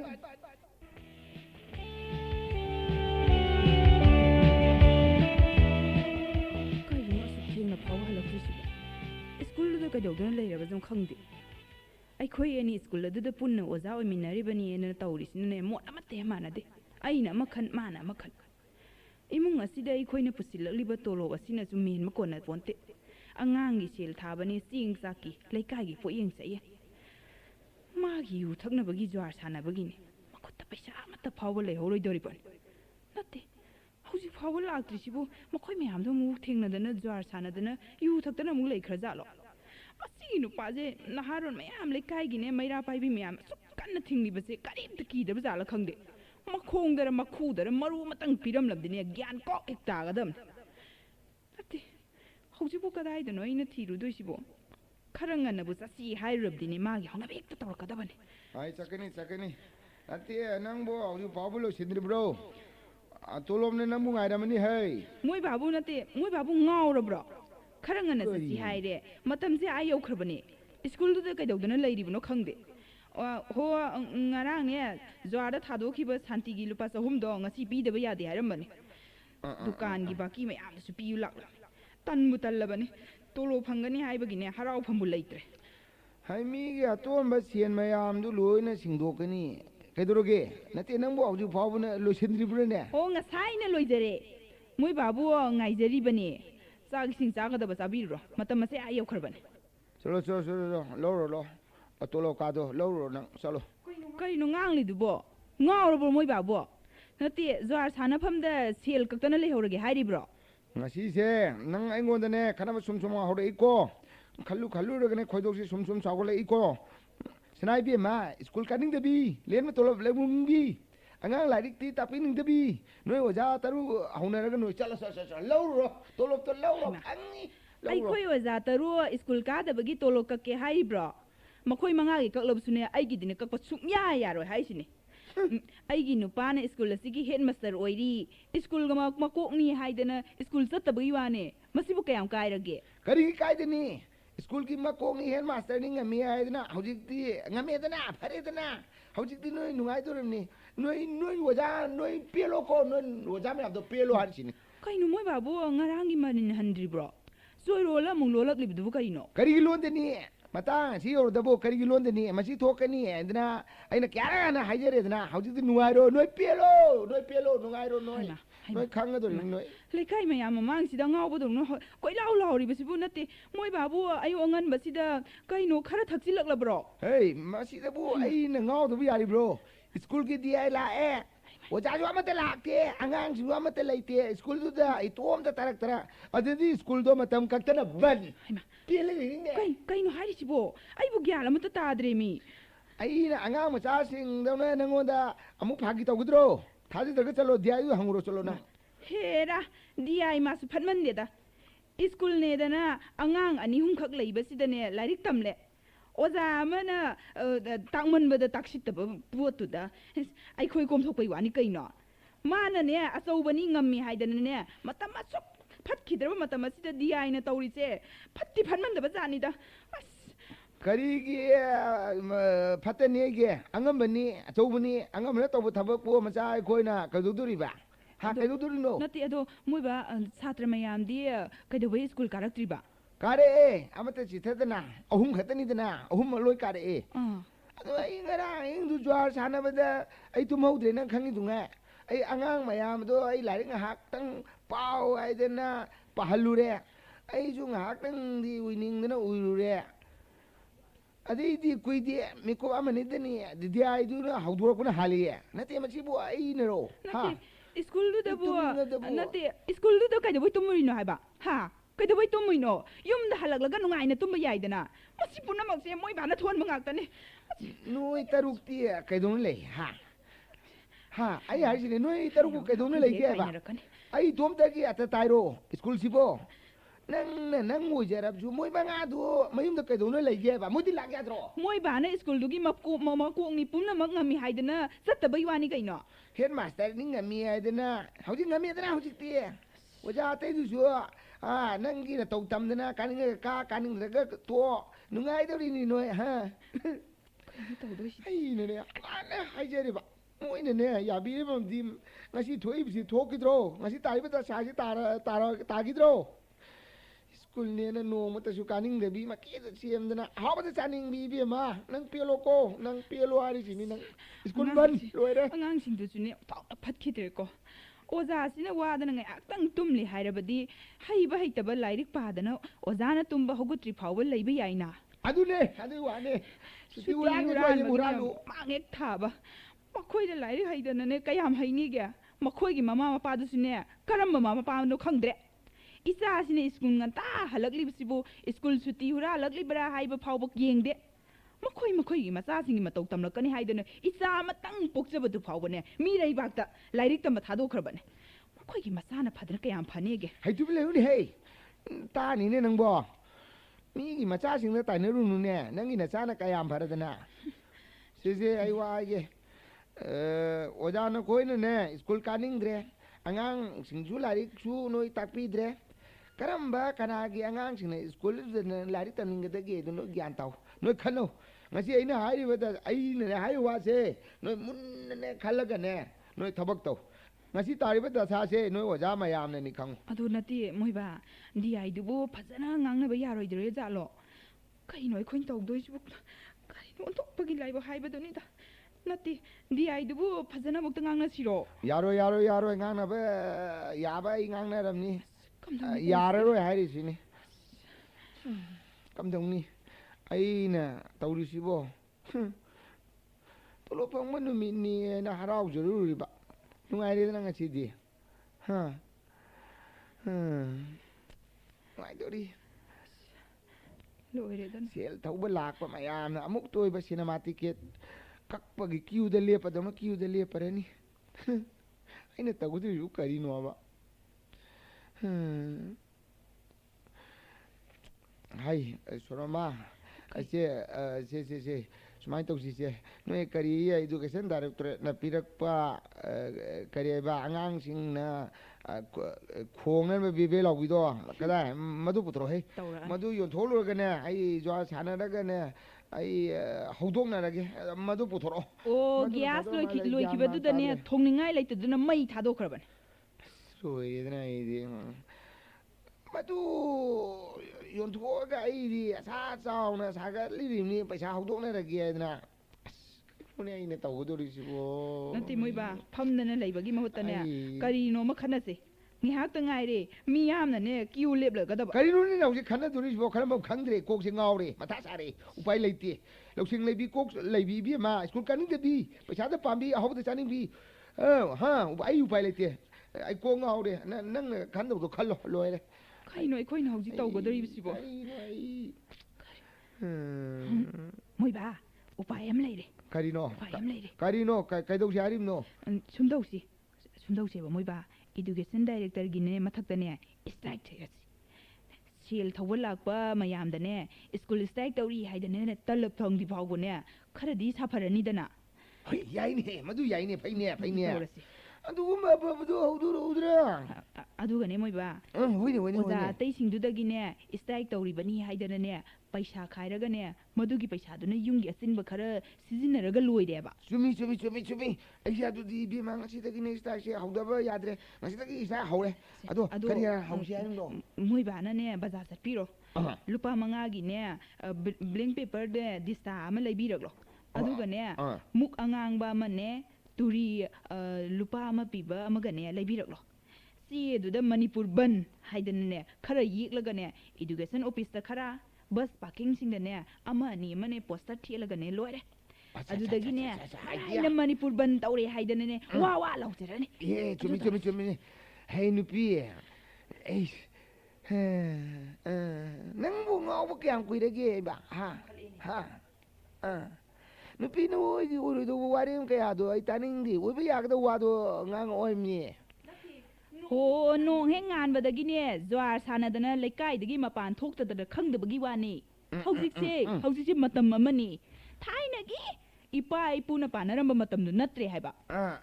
hauzik se maram chai kyade khangde amagi chu ani gi chu banne ba hairabadi ne loirabani leibak se leiba ama oirabani haiba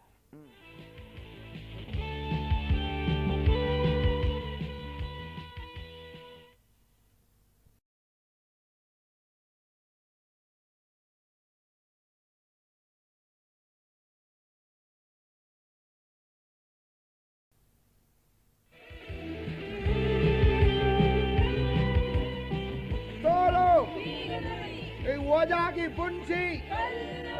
छात्र की पुंसी अखोई की दाबी अखोई की दाबी nati moiba kaidore ngasi gi style ki meeting se bazar me aisi hekta tawrse miyam ta na ba chumi he moi ma swai da mafam sari he mi chu yam lei de the bagi chandra samu phabagi sarba mutri asi gi hangba asi khara hangba le du sida masida lepa ga meeting se da horgi ne hello testing hello ahalaman mayam punamak pungning changna amukta tabiyo ngasi istaiga siga mari lainana bazar sida ai koi gi dharna tamjari bese mayam ta lambi gin ko koi na dharna tamjari bese pungning changna amukta tabiyo mayam thawai yauna amukta tabiyo aina khana ko ma kai luxury bese amukta di tabiyo leibang cha an mamukta da bazar mayaida leiriba Sri Maharaj Bhaigachandrana samu phabagi murti wapan kajumung da yungliba kanglasa loina na kaithen manung da leiriba kaithen lairembi amadi dukan phamlibi apofam phamlibi imai be mayamate te mayamusu ikai khumnaba uchabaga loina na bhakti kachari mayam kubang da kubi se ngasi aikoi na tawjariba strike meeting asi atai karisunate बोर काइना LP school से सुमनतगी वजा अनि ngapi gani sumnitagi satra ani hum leijai aduga aikoi waja taret leijaba school ni satra masingdagi wajana aikoi yamna hena matikchana leijaba school ni aduga meeting asida aikoi manga haibadi waja ani aikoi ga satra ahunga aikoi mangana miyamda aikoi na ngasi bhakti kachari masi matang da miyamda ai hanasu phongdok sarabaduni oja tare leibagi manungda oja nupi ani ngarang hainau melaga charu badagi aikoi gi puk sagolaktana dariya taudana chapang amdadana lei hore aduga oja nupa mana nisa charu bagi lekai da phau bu saru badagi lekai gi nisa ban mayam na pharaga maru koktuna police ta pitoktra houjing ma houje lokap ta lei hore oja nupa mana lottery ivagi asieda phawi phawdi aibagi khanabadana mako kaidna ma jen hospital le hoji ma laikanari khwaidagi nungai taba amana aigi strike lakpada oja nupa amana ikai jai aidna baja manung achida khoi gi asolomda khoi khurum yomolom da changraga dom phawjan na mang thokhe aigi hoji inakta lepliba ai nupi asi so school asi gi wajani ꯑꯗꯨꯒ ꯂꯣꯏꯅꯅ ꯑꯩꯒꯤ ꯁꯔꯙꯔꯃꯤꯅꯤ ꯃꯌꯥꯝ ꯈꯨꯋꯥꯡꯗ ꯄꯤꯕꯤꯁꯤ ꯑꯗꯨꯅ ꯍꯧꯖꯤꯛ school ꯑꯁꯤꯗ head master ꯑꯣꯏꯔꯤꯕ ꯑꯩꯅ ꯇꯧꯗꯕ ꯌꯥꯗꯕ ꯏꯊꯧ ꯑꯃ ꯑꯣꯏꯅ ꯏꯀꯥꯏꯒꯤ ꯀꯌꯥ ꯊꯥꯗꯣꯛꯄ ꯇꯥꯏ ꯍꯥꯏꯕ ꯋꯥꯈꯜꯂꯣꯟ ꯑꯁꯤꯒ ꯂꯣꯏꯅꯅ ꯁ꯭ꯇ꯭ꯔꯥꯏꯛ ꯑꯁꯤ ꯇꯧꯖꯔꯤꯕꯅꯤ ꯑꯩꯒꯤ ꯃꯤꯡꯅ ꯕꯣꯔꯀꯩꯅꯥ LP ꯁ꯭ꯀꯨꯜꯒꯤ ꯍꯦꯗ ꯃꯥꯁꯇꯔ ꯑꯣꯏꯖꯔꯤꯕ ꯑꯣꯖꯥ ꯆꯥꯎꯁꯤꯡ ꯀꯧꯖꯩ ꯃꯌꯥꯝ ꯌꯥꯝ ꯅꯨꯡꯉꯥꯏꯖꯩ ꯃꯌꯥꯝ ꯊꯥꯒꯠꯄꯤ ꯌꯥꯝ ꯅꯨꯡꯉꯥꯏꯖꯩ ꯅꯍꯥꯟ ꯍꯧꯈꯤꯕ ꯇꯥꯡ ꯑꯃ ꯍꯥꯏꯕꯗꯤ ꯅꯤꯡꯊꯧꯀꯥꯕ ꯅꯨꯃꯤꯠꯇꯒꯤ ꯁ꯭ꯀꯨꯜ ꯑꯁꯤ ꯁꯔꯀꯥꯔꯅ ꯃꯇꯝ ꯀꯛꯇꯅ ꯕꯦꯟ ꯇꯧꯕꯤꯔꯦ ꯅꯨꯃꯤꯠ ꯑꯗꯨꯁꯨ ꯑꯣꯖꯥ ꯑꯩꯈꯣꯏꯒꯤ ꯇꯣꯂꯣꯞ ꯐꯪꯒꯗꯕ ꯅꯨꯃꯤꯠꯅꯤ ꯇꯣꯂꯣꯞꯁꯨ ꯊꯤꯡꯖꯤꯟꯕꯤꯔꯦ ꯃꯔꯝ ꯑꯁꯤꯅ ꯍꯧꯖꯤꯛ ꯄꯥꯏꯔꯤꯕ ꯁꯔꯀꯥꯔꯁꯤꯅ ꯑꯊꯨꯕ ꯃꯇꯝꯗ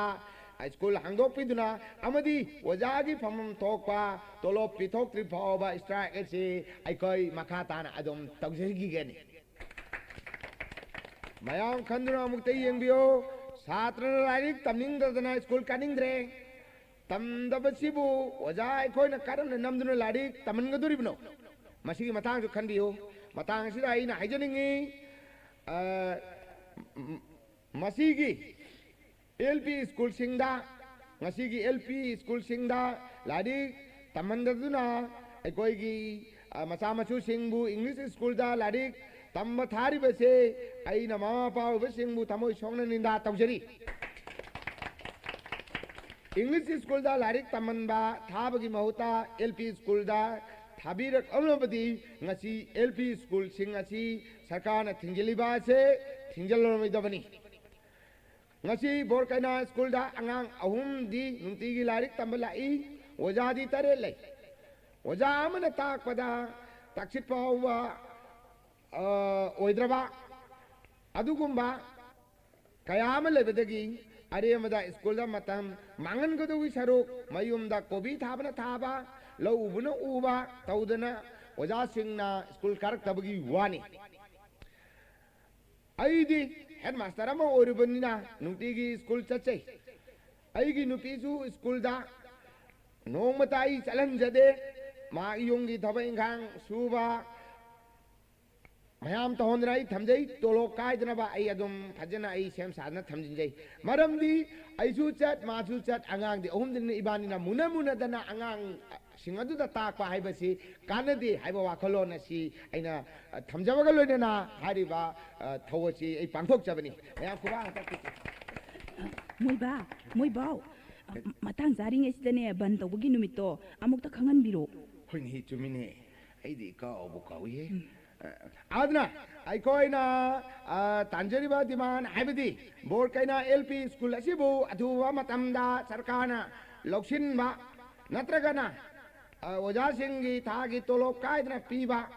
तोलोप पीद्रगना ओजा ओइनबा होनबदा चंगिबा पैसा मयामदो हाइबदी अखोइगी लुपा मयामदो सेंदोइगा लोइनना अथुवा मतमदा हनहनदिबा मयामसु मुन्नोंता खंद्र येंबियो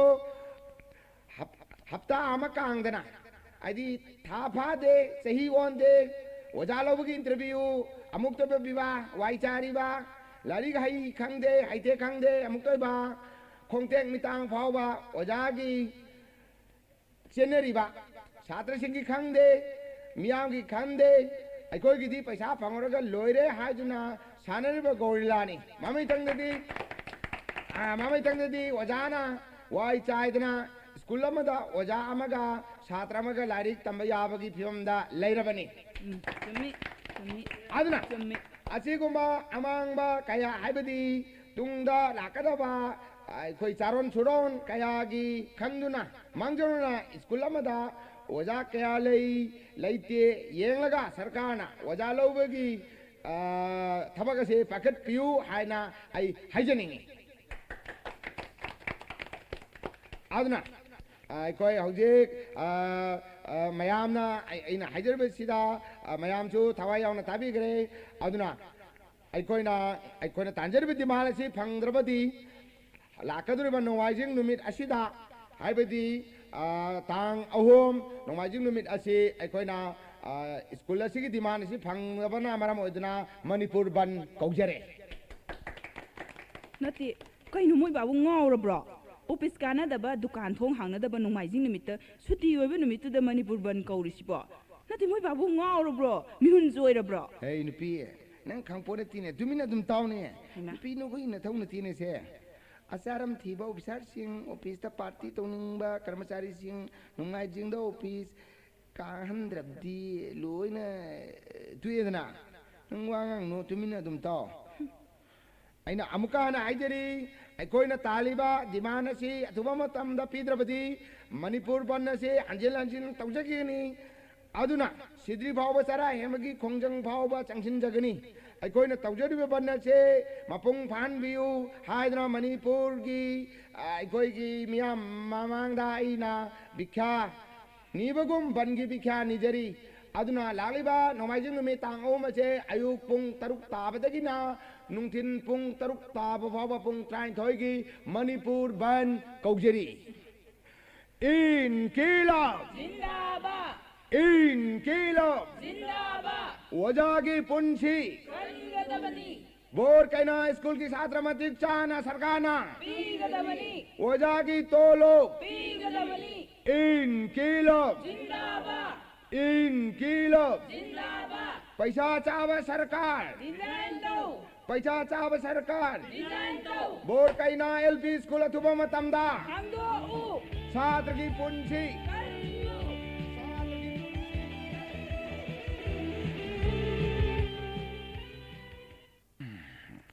डायरेक्टरना अईबु कौरीसिबु करी ओरगदबनु खंग्रेने स्कूलदुबु अमु लौसिनबिरेनी हारिबजाला दुगा तोलोबसु पीरेनी हारबदि थोन नुआगदबनुदो डायरेक्टरसे मतुमता अई लाकपा गायदना लेइरदना फरे लाइबगेते येगे सर अई अमुता चंगजरके कनानो कनानो सर अही ओजा चाउसिन बोर कैना एलपी स्कूल की हेडमास्टर ओ ओजा ओइरे यानी यानी लेंसिन बिरो ओजाबु ngaइजरम लिबनी सर अदुदि अई यानी यानी लेंसिन बिरो फिदा सोमदे त फंबियु याम नुंगाइजरे याजरे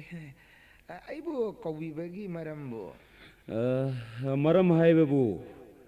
लेबाक इरांग होन बदुगिनी लेबाक इरांग होनबदि हौजिकसु लेबाक इरांग होननबा मचाकतुदि सारहोइगुम्बना अचौबा मयामना सिजनरीबा नथ्र सर मजा मचा अखोइना इरांग होनबा ngамपोनतेदा सर लेबाक इरांग होनदना मतम मांगन गदगी विसरु युमदा थबक तौदुन लेबि याद्रो लेबाक सि लेबाक अमा ओइद्रिने ओजा खोइगुम मथोंग मरम खंगदबा कया लेबदगी इंगना चिकना शांति ओइना लेबा ngamद्रिनि लेबाकसे लेबाक इरांग होनबा हाइबदि अखोइना तालिबा डिमांड से अथुबा मतमदा पिथोकबिरो मदुदा शांति ओइगनी सर अदु चावख्रबा लेकाय अदुदा लेबा स्कूल अदुदा छात्र अहुमदंग लारिक तंबिरे मसिबु सरकार खोइनरो करिगिने तनि सर सरकार मकी इसा इशु करिगी इंग्लिश स्कूल दा लारिक तमहनबिरिमनो लेकाय अदु लेबा स्कूल अदुदा सारोगी इसा इशु दु लारिक तमहनबिरबदि अंगांग अहुमदा अखोगी स्कूल दा सु लेगद्रो अंगांग मयाम अमुक तोइबा मसिंग थिबा ngamloidabni लारिक ताकपी नंगदबा स्कूल कानिंगदबा थागी तलब पांबा ओजाना खोइदबु करम्बा इसासु लारिक तमहनगदोरिबनो यू थकपा ज्वार सानबा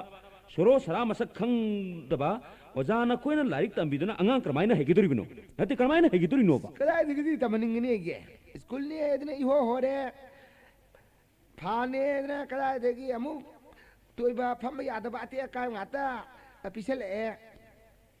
मदुदि कदाय देगी अंगांग सिंग असि लाइ तमनदगे हौजी छात्र सिंग असि फमनबा फाले तदना बोरा मचेर अममदा फमना स्कूल असि यावाना लाइक असि होय तमनजरिबनी मसिद पुरमा से सारोगुम मयाम मसि थोम ngakतनी हाइजरिसिनी ने ने एकोइसु मदुगुम्बा स्कूल दा बोरा मसेत अमदा फमलगा लारिक तमलगिबनिने हा अदुगा तमलगिबने बा अदुगा करिगी सारोगी चाइसुने इंग्लिश स्कूल दा तमनबिनी हा करिगी तमनबिनी केबा स्कूल होबा फाल यावदबा बोरा मचेता फमदा लारिक तमनबा करिगी थाबिद्रिमनो ए नखोइदि लारिक ताकपुसु हैते हा ꯐꯖꯅꯁꯨ ꯑꯉꯥꯡꯗ ꯂꯥꯏꯔꯤꯛ ꯇꯝꯕꯤꯗꯦ ꯍꯩꯇꯦ ꯈꯔꯁꯨ ꯐꯖꯅ ꯃꯁꯛ ꯈꯪꯗꯦ ꯏꯪꯂꯤꯁ ꯃꯌꯦꯛ ꯑꯃꯠꯇꯁꯨ ꯏꯕ ꯉꯝꯗꯦ ꯄꯥꯕ ꯉꯝꯗꯦ ꯅꯈꯣꯏꯅ ꯑꯣꯖꯥ ꯑꯣꯏꯕ ꯁ꯭ꯀꯨꯜꯗ ꯀꯔꯤꯒꯤ ꯑꯉꯥꯡ ꯂꯥꯏꯔꯤꯛ ꯇꯝꯕ ꯊꯥꯒꯗꯣꯔꯤꯕꯅꯣ ꯑꯗꯨꯗꯤ ꯑꯆꯧꯕ ꯅꯈꯣꯏꯅ ꯊꯣꯜꯂꯤꯕꯅꯤꯅꯦ ꯂꯥꯏꯔꯤꯛ ꯈꯪꯗꯦ ꯍꯩꯇꯦ ꯈꯪꯗꯦ ꯑꯣꯖꯥꯗꯤ ꯄꯉꯥꯇ ꯍꯥꯞꯄꯤꯔꯛꯏꯁꯦ ꯑꯩꯈꯣꯏꯅ ꯍꯥꯞꯆꯕ ꯅꯠꯇꯦ ꯁꯥꯔ ꯍꯣꯏꯅ ꯍꯥꯞꯄꯤꯕꯅꯤꯅꯦ ꯑꯃꯨꯛꯇꯣꯏꯕ ꯑꯣꯖꯥꯒꯤ ꯏꯟꯇꯔꯚꯤꯌꯨꯅ ꯆꯍꯤ ꯑꯣꯟꯗꯦ ꯍꯞꯇꯥ ꯀꯥꯡꯗꯦ ꯃꯗꯨꯗꯤ ꯂꯣꯏꯔꯦ ꯑꯣꯖꯥꯁꯦ ꯑꯣꯖꯥ ꯑꯃꯃꯝ ꯍꯥꯞꯄꯗ ꯁꯥꯔ ꯍꯣꯏ ꯂꯧꯕꯤꯔꯤꯁꯦ ꯂꯨꯄꯥ 90,000 ꯀꯅꯥꯒꯤ ꯈꯣꯡꯇꯦꯛ ꯃꯤꯇꯥꯡ ꯑꯃ ꯐꯥꯎꯕ ꯂꯥꯏꯔꯤꯛ ꯍꯩꯔꯣꯏ ꯇꯣ ꯄꯩꯁꯥ ꯐꯪꯉꯗꯤ ꯑꯣꯖꯥꯇ ꯍꯥꯞꯄꯤꯔꯛꯏꯕ ꯅꯠꯇ꯭ꯔꯣ ꯍꯦ ꯅꯆꯤꯟ ꯊꯤꯗꯨꯅꯅꯦ ꯄꯉꯥꯡ ꯉꯥꯡꯒꯅꯨ ꯃꯐꯝꯁꯦ ꯑꯣꯐꯤꯁꯅꯤ ꯑꯩꯁꯦ ꯀꯅꯥꯅꯣ ꯃꯁꯛ ꯈꯪꯕ꯭ꯔꯥ ꯑꯩꯁꯦ ꯑꯣꯐꯤꯁꯥꯔꯅꯤ ꯑꯩꯁꯦ ꯑꯣꯐꯤꯁꯥꯔꯅꯤꯁꯦ ꯅꯪ ꯈꯪꯗ꯭ꯔ ꯃꯥꯜꯂꯦꯅꯦ ꯈꯪꯗ꯭ꯔꯕꯨ ꯑꯩ ꯂꯥꯛꯆꯔꯤꯕꯅꯤ ꯑꯗꯣ ꯑꯩ ꯆꯤꯟꯗꯤ ꯊꯤꯖꯗꯦ ꯑꯣꯖꯥꯅ ꯆꯤꯟ ꯊꯤꯔꯕꯗꯤ ꯁꯥꯇ꯭ꯔꯁꯨ ꯃꯆꯤꯟ ꯊꯤꯔꯣꯏꯗ꯭ꯔꯣ ꯃꯃꯥ ꯃꯄꯥꯅ ꯑꯣꯖꯥꯗ ꯀꯔꯤ ꯄꯔꯥ ꯇꯝꯕꯤꯔꯛꯏ ꯍꯪꯕꯗ ꯑꯣꯖꯥꯅ ꯆꯤꯟ ꯊꯤꯕ ꯇꯝꯕꯤꯔꯛꯏ ꯍꯥꯏꯕ ꯇꯥꯔꯣꯏꯗ꯭ꯔꯣ ꯆꯤꯟ ꯊꯤꯔꯕꯗꯤ ꯁꯥꯔ ꯈꯣꯏꯒꯨꯝꯕ ꯑꯆꯧ ꯑꯁꯥꯡ ꯉꯥꯛꯇꯅꯤꯅ ꯆꯤꯟ ꯊꯤꯕꯤꯔꯤꯗꯤ ꯁꯣꯅꯣ ꯅꯪꯅ ꯍꯥꯏꯔꯤꯕꯗꯨ ꯀꯔꯤꯅꯣ ꯑꯩꯁꯦ ꯑꯣꯐꯤꯁꯥꯔꯅꯤꯅꯦ ꯑꯩꯁꯦ ꯑꯣꯐꯤꯁꯥꯔꯅꯤꯅꯦ ꯅꯪ ꯈꯪꯗ꯭ꯔꯃꯅꯤꯅꯦ ꯑꯩꯕꯨ ꯁꯣꯅꯣ ꯀꯥꯏꯅ ꯍꯣꯏ ꯁꯣꯅꯣ ꯆꯨꯗꯕꯧ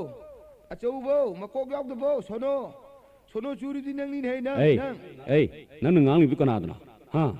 ꯃꯐꯝ ꯃꯔꯥꯡ ꯈꯪꯗꯅ ꯄꯉꯥꯡ ꯉꯥꯡꯕ ꯁꯥꯔꯗꯅ ꯆꯍꯤ 10-15 LPꯒꯤ ꯑꯣꯖꯥ ꯑꯣꯏꯔꯛꯂꯕꯗꯤ ꯁꯣꯅꯣ ꯐꯖꯅ ꯆꯨꯏ ꯍꯥꯏꯗꯨ ꯆꯨꯝꯃꯤꯗꯅ ꯃꯁꯤꯗꯤ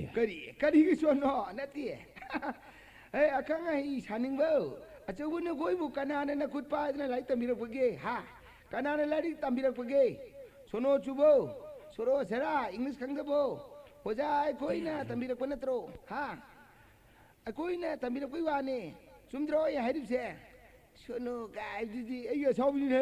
ꯆꯨꯝꯅ ꯍꯥꯏꯌꯨꯅꯦ ꯎꯁꯤꯠ ꯊꯑꯣꯏꯗꯗꯅ ꯅꯊꯤꯕꯣꯡ ꯌꯨ ꯈꯔ ꯊꯛꯆꯤꯜꯂꯒ ꯁ꯭ꯀꯨꯜꯗ ꯇꯨꯝꯗꯨꯅ ꯀꯥꯊꯨꯛ ꯀꯥꯔꯟ ꯇꯧꯗꯨꯅ ꯂꯩꯔꯦ ꯑꯗꯨꯗꯒꯤ ꯑꯣꯖꯥ ꯑꯇꯩꯅ ꯂꯨꯗꯨ ꯁꯥꯟꯅꯗꯅ ꯖꯨꯋꯥꯔ ꯁꯥꯟꯅꯗꯅ ꯍꯤꯀꯨ ꯃꯥꯟꯅꯗꯅ ꯀꯇꯥ ꯂꯣꯟꯗꯅ ꯂꯩꯔꯦ ꯑꯉꯥꯡꯗꯤ ꯂꯥꯏꯔꯤꯛ ꯇꯝꯕꯤꯗ꯭ꯔꯦ ꯑꯗꯨꯒꯨꯝꯕ ꯁ꯭ꯀꯨꯜ ꯑꯗꯨꯗ ꯀꯔꯝꯅ ꯐꯒꯗꯣꯔꯤꯕꯅꯣ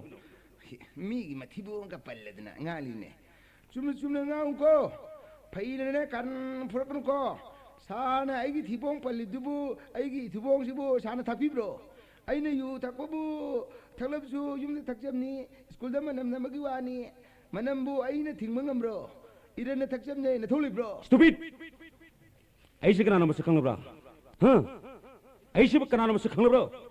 ꯅꯠꯇꯦ ꯑꯩꯁꯤ ꯀꯅꯥꯅꯣ ꯃꯁꯛ ꯈꯪꯕ꯭ꯔꯥ ꯍꯥꯏꯌꯣꯕ ꯅꯪ ꯈꯪꯖꯩ ꯌꯥꯝ ꯃꯨꯟꯅ ꯈꯪꯖꯩ ꯑꯗꯣꯝ ꯏꯗꯨꯀꯦꯁꯟ ꯗꯥꯏꯔꯦꯛꯇꯔꯅꯤ ꯑꯩꯅ ꯕꯣꯔꯀꯅꯥ LP ꯁ꯭ꯀꯨꯜꯒꯤ ꯍꯦꯗ ꯃꯥꯁꯇꯔꯅꯤ ꯑꯣꯖꯥ ꯁꯥꯎꯁꯤꯡ ꯈꯪꯕꯤꯔꯦꯗꯅ ꯉꯥꯏꯈꯣ ꯅꯈꯣꯏꯅ ꯇꯧꯔꯤꯕ ꯏꯁꯇ꯭ꯔꯥꯏꯛ ꯑꯗꯨꯕꯨ ꯅꯤꯌꯝ ꯆꯨꯝꯂꯤꯕ꯭ꯔꯥꯕ ꯀꯔꯤꯒꯤ ꯃꯔꯝ ꯆꯥꯗꯅꯤ ꯀꯔꯤꯒꯤ ꯅꯤꯌꯣꯝ ꯆꯨꯝꯗꯅꯤ ꯏꯁꯇ꯭ꯔꯥꯏꯛ ꯇꯧꯕꯕꯨ ꯇꯧꯅꯤꯡꯕ ꯃꯇꯝꯗ ꯍꯦꯛꯇ ꯏꯁꯇ꯭ꯔꯥꯏꯛ ꯇꯧꯕ ꯌꯥꯕ꯭ꯔꯣ ꯑꯗꯨꯗꯤ ꯍꯥꯏꯌꯣ ꯀꯔꯤ ꯃꯔꯝꯒꯤ ꯇꯧꯔꯤꯕ ꯏꯁꯇ꯭ꯔꯥꯏꯛ ꯑꯗꯨꯗꯤ ꯁꯥꯔꯅ ꯍꯦꯟꯅ ꯈꯪꯂꯤꯗꯨꯅꯤ ꯑꯩꯉꯣꯟꯗ ꯑꯃꯨꯛ ꯍꯪꯕꯤꯔꯛꯇ꯭ꯔꯕꯁꯨ ꯀꯔꯤꯒꯤꯅꯣ ꯁꯥꯔꯅ ꯍꯦꯟꯅ ꯈꯪꯂꯤꯗꯨꯅꯤ ꯍꯥꯏꯖꯔꯤꯁꯤꯅꯤ ꯅꯠꯇꯦ ꯑꯗꯨꯗꯤ ꯉꯥꯏꯈꯣ ꯁ꯭ꯀꯨꯜꯒꯤ ꯃꯄꯣꯠ ꯃꯆꯩ ꯃꯌꯥꯝ ꯑꯗꯨꯗꯤ ꯀꯔꯥꯏ ꯆꯠꯈ꯭ꯔꯕ ꯑꯩꯅ ꯈꯪꯄꯣꯠꯂꯣ ꯑꯩꯕꯨ ꯁ꯭ꯀꯨꯜꯒꯤ ꯆꯧꯀꯤꯗꯥꯔꯗꯣ ꯑꯩꯁꯦ ꯁ꯭ꯀꯨꯜ ꯑꯗꯨꯒꯤ ꯍꯦꯗ ꯃꯥꯁꯇꯔꯗꯤ ꯄꯣꯠ ꯆꯩ ꯃꯌꯥꯝ ꯑꯗꯨ ꯑꯍꯤꯡ ꯇꯨꯝꯗꯕ ꯃꯈꯩ ꯆꯧꯀꯤꯗꯥꯔ ꯁꯥꯗꯅ ꯁꯪꯒꯗ꯭ꯔꯣ ꯀꯌꯥꯗꯅꯣꯅꯦ ꯍꯨꯅꯤꯡꯕ ꯃꯤꯅ ꯍꯨꯖꯈꯤꯕꯅꯤ ꯑꯣꯖꯥꯁꯨ ꯀꯩꯅꯣ ꯃꯌꯥꯝꯁꯨ ꯍꯨꯅꯤꯡꯗꯅ ꯍꯨꯕ ꯑꯣꯏꯔꯝꯒꯅꯤ ꯆꯥꯅꯤꯡꯉꯥꯏ ꯊꯛꯅꯤꯡꯉꯥꯏ ꯂꯩꯇꯗꯅ ꯍꯨꯕꯅꯤ ꯍꯨꯖꯁꯅꯨ ꯀꯔꯤꯒꯤ ꯍꯨꯒꯗꯣꯔꯤꯕ ꯀꯔꯤꯒꯤ ꯍꯨꯒꯗꯣꯔꯤꯕꯅꯣ ꯁꯔꯀꯥꯔꯅ ꯄꯤꯕ ꯄꯣꯠꯁꯦ ꯅꯁꯥꯒꯤ ꯄꯣꯠꯅꯤ ꯈꯟꯗꯅ ꯆꯦꯛꯁꯤꯟꯅ ꯁꯦꯟꯅꯒꯗꯕꯅꯤ ꯃꯤꯅ ꯍꯨꯔꯥꯟꯅꯅꯕ ꯄꯤꯕ ꯁꯔꯀꯥꯔꯅ ꯄꯤꯕꯗꯤ ꯑꯣꯏꯔꯝꯂꯣꯏꯕ ꯁꯔꯀꯥꯔꯒꯤ ꯄꯣꯠꯄꯨ ꯍꯨꯗꯅ ꯀꯅꯥꯒꯤ ꯃꯄꯣꯠ ꯍꯨꯔꯥꯟꯒꯗꯣꯔꯤꯕ ꯍꯨꯖꯁꯅꯨ ꯁꯥꯔ ꯍꯣꯏꯒꯨꯝꯕ ꯑꯆꯧꯕ ꯃꯌꯥꯝꯅ ꯍꯨꯔꯥꯟꯕꯗꯤ ꯌꯥꯕ꯭ꯔꯣ ꯁ꯭ꯀꯨꯜ ꯔꯤꯄꯤꯌꯥꯔꯤꯡ ꯇꯧꯔꯤꯕꯅꯤ ꯍꯥꯏꯗꯅ ꯍꯞꯇꯥ ꯀꯥꯡꯗꯦ ꯊꯥ ꯑꯣꯟꯗꯦ ꯆꯍꯤ ꯀꯥꯡꯗꯦ ꯑꯃꯨꯛꯇꯣꯏꯕ ꯆꯦꯗ ꯁꯦꯝꯂꯤꯕ ꯁ꯭ꯀꯨꯜꯗꯅ ꯒ꯭ꯔꯣꯡ ꯁꯥꯔ ꯑꯩꯈꯣꯏꯅ ꯍꯨꯕꯅ ꯂꯣꯟꯅ ꯍꯨꯔꯥꯟꯕ ꯑꯩꯈꯣꯏꯅ ꯍꯨꯕꯅꯅꯦ ꯐꯣꯡꯅ ꯍꯨꯔꯥꯟꯕ ꯃꯁꯦꯟ ꯍꯨꯔꯥꯟꯅꯕꯅꯤ ꯍꯨꯖꯁꯅꯨ ꯀꯩꯅꯣ ꯀꯥꯟꯅꯗꯕ ꯋꯥꯗꯨꯅ ꯃꯇꯝ ꯃꯥꯡꯍꯟꯒꯅꯨ ꯏꯁꯇ꯭ꯔꯥꯏꯛ ꯇꯧꯗꯨꯅ ꯂꯩꯕꯥꯛ ꯏꯔꯥꯡ ꯍꯧꯍꯟꯅꯕ ꯁꯤꯟꯒꯅꯨ ꯅꯁꯥꯒꯤ ꯅꯔꯥꯜ ꯃꯌꯥꯝꯗꯣ ꯇꯤꯟ ꯌꯣꯠꯊꯔꯒꯅꯦ ꯑꯃꯨꯛꯇ ꯃꯨꯟꯅ ꯈꯟꯊꯧ ꯁꯥꯔ ꯑꯩꯈꯣꯏ ꯁ꯭ꯀꯨꯜ ꯑꯁꯤ ꯑꯊꯨꯕ ꯃꯇꯝꯗ ꯂꯧꯁꯤꯟꯒꯦ ꯍꯥꯏꯕꯤꯔꯤꯕ꯭ꯔꯥ ꯑꯩꯈꯣꯏꯅ ꯇꯥꯜꯂꯤꯕ ꯗꯤꯃꯥꯟꯁꯤ ꯄꯤꯔꯣꯏ ꯍꯥꯏꯕꯤꯔꯤꯕ꯭ꯔꯥ ꯃꯗꯣ ꯑꯁꯦꯡꯕ ꯑꯃ ꯍꯥꯏꯕꯤꯌꯨ ꯑꯔꯦꯝꯕꯗ ꯃꯇꯝ ꯃꯥꯡꯍꯟꯕꯤꯒꯅꯨ ꯏꯁꯇ꯭ꯔꯥꯏꯛꯀꯤ ꯊꯕꯛ ꯌꯥꯝ ꯆꯤꯜꯂꯤ ꯑꯩꯈꯣꯏ ꯀꯥꯟꯅꯗꯕ ꯋꯥꯗꯨꯅ ꯃꯇꯝ ꯁꯥꯡꯊꯛꯀꯅꯨ ꯅꯌꯨꯝꯗꯅꯦ ꯊꯕꯛ ꯇꯧꯗꯨꯅꯅꯦ ꯂꯩꯔꯨꯁꯤ ꯆꯠꯂꯣ ꯃꯤ ꯃꯆꯥ ꯊꯃꯣꯏ ꯄꯤꯛꯄ ꯑꯣꯖꯥ ꯅꯈꯣꯏꯒꯤ ꯍꯧꯅꯕꯤꯗꯨ ꯇꯧꯔꯛꯀꯅꯨꯅꯦ ꯈꯪꯉꯕ꯭ꯔꯥ ꯃꯤ ꯃꯆꯥ ꯊꯃꯣꯏ ꯄꯤꯛꯄ ꯀꯀꯥꯏꯅ ꯃꯤ ꯑꯆꯧꯕ ꯊꯃꯣꯏ ꯑꯆꯧꯕ ꯅꯣꯛꯄꯨ ꯅꯣꯛꯆꯅꯤꯡꯉꯦ ꯑꯦ ꯁ꯭ꯇꯨꯄꯤꯠ ꯀꯔꯦꯟ ꯃꯗꯅ ꯂꯩꯔꯒꯅꯣ ꯈꯪꯕ꯭ꯔꯥ ꯍꯥ ꯌꯥꯝꯅ ꯊꯨꯅꯅꯦ ꯆꯠꯂꯣꯔ ꯅꯠꯇ꯭ꯔꯕꯗꯤ ꯄꯨꯂꯤꯁ ꯀꯧꯗꯅ ꯅꯪ ꯖꯦꯜꯗ ꯅꯝꯁꯜꯂꯨꯔꯣ ꯅꯝꯁꯜꯂꯨꯔꯣ ꯀꯩꯗꯧꯒꯦ ꯍꯥꯏꯔꯤꯅꯣ ꯊꯝꯕꯤꯌꯨꯅꯦ ꯍꯧꯖꯤꯛ ꯐꯥꯎꯕ ꯀꯩꯗꯧꯔꯤꯒꯦ ꯄꯨꯂꯤꯁ ꯀꯧꯕꯤꯌꯣ ꯖꯦꯜꯗ ꯑꯩ ꯂꯩꯕꯗꯨꯅ ꯑꯗꯨꯝ ꯍꯦꯟꯅ ꯐꯔꯦ ꯌꯨꯝꯗꯗꯤ ꯆꯥꯕ ꯇꯤꯡꯗꯅꯕꯅꯦ ꯖꯦꯜꯒꯤ ꯆꯥꯕ ꯊꯛꯄꯗꯣ ꯄꯥꯝꯖꯔꯦ ꯑꯩꯈꯣꯏꯗꯤ ꯍꯧꯖꯤꯛ ꯄꯩꯁꯥ ꯁꯤꯀꯤ ꯑꯃ ꯊꯣꯛꯇ꯭ꯔꯕꯅꯤꯅ ꯀꯔꯝꯕ ꯃꯈꯜꯒꯤ ꯑꯣꯖꯥꯅꯣꯅꯦ ꯃꯁꯤꯕꯣ ꯅꯈꯣꯏꯒꯨꯝꯕ ꯑꯣꯖꯥꯅ ꯂꯥꯏꯔꯤꯛ ꯇꯝꯕꯤꯗꯨꯅ ꯑꯉꯥꯡ ꯀꯌꯥꯝꯅ ꯍꯩꯒꯗꯧꯔꯤꯕꯅꯣ ꯍꯩꯒꯦ ꯍꯩꯔꯣꯏ ꯇꯣꯛꯑꯣ ꯑꯩꯈꯣꯏꯁꯦ ꯑꯣꯖꯥꯅꯦ ꯑꯣꯖꯥ ꯑꯉꯥꯡ ꯂꯥꯏꯔꯤꯛ ꯇꯝꯕꯤꯅꯕ ꯂꯩꯔꯤꯕ ꯑꯣꯖꯥꯅꯦ ꯁꯔꯀꯥꯔꯅ ꯇꯧꯔꯤꯁꯤꯕꯨ ꯆꯨꯝꯃꯤꯕ꯭ꯔꯣ ꯁ꯭ꯀꯨꯜ ꯑꯗꯨꯗ ꯂꯥꯏꯔꯤꯛ ꯇꯝꯅꯅꯕ ꯑꯉꯥꯡ ꯂꯩꯇ꯭ꯔꯦ ꯍꯥꯏꯔꯕꯗꯤ ꯀꯗꯥꯏꯗꯩꯅꯣ ꯂꯥꯏꯔꯤꯛ ꯇꯝꯅꯅꯕ ꯁꯥꯇ꯭ꯔ ꯄꯤꯕꯤꯕ ꯌꯥꯗ꯭ꯔꯣ ꯃꯗꯨ ꯑꯣꯏꯔꯒꯗꯤ ꯑꯣꯖꯥ ꯑꯩꯈꯣꯏꯅ ꯇꯧꯔꯤꯕ ꯁ꯭ꯇ꯭ꯔꯥꯏꯛꯁꯤꯕꯨ ꯇꯧꯔꯝꯈꯤꯗ꯭ꯔꯣ ꯍꯩ ꯁꯣꯅꯣ ꯁꯔꯀꯥꯔꯅ ꯂꯥꯏꯔꯤꯛ ꯇꯝꯕꯤꯅꯕ ꯀꯣꯏꯊꯤ ꯊꯤꯗꯨꯅ ꯁ꯭ꯀꯨꯜꯗ ꯑꯉꯥꯡ ꯂꯥꯏꯔꯤꯛ ꯇꯝꯍꯟꯅꯕ ꯄꯤꯒꯗꯧꯔꯤꯕ꯭ꯔꯣ ꯀꯔꯝꯕ ꯁ꯭ꯀꯨꯜꯗ ꯌꯥꯎꯈ꯭ꯔꯕꯒꯦꯕ ꯌꯥꯎꯗ꯭ꯔꯕꯁꯨ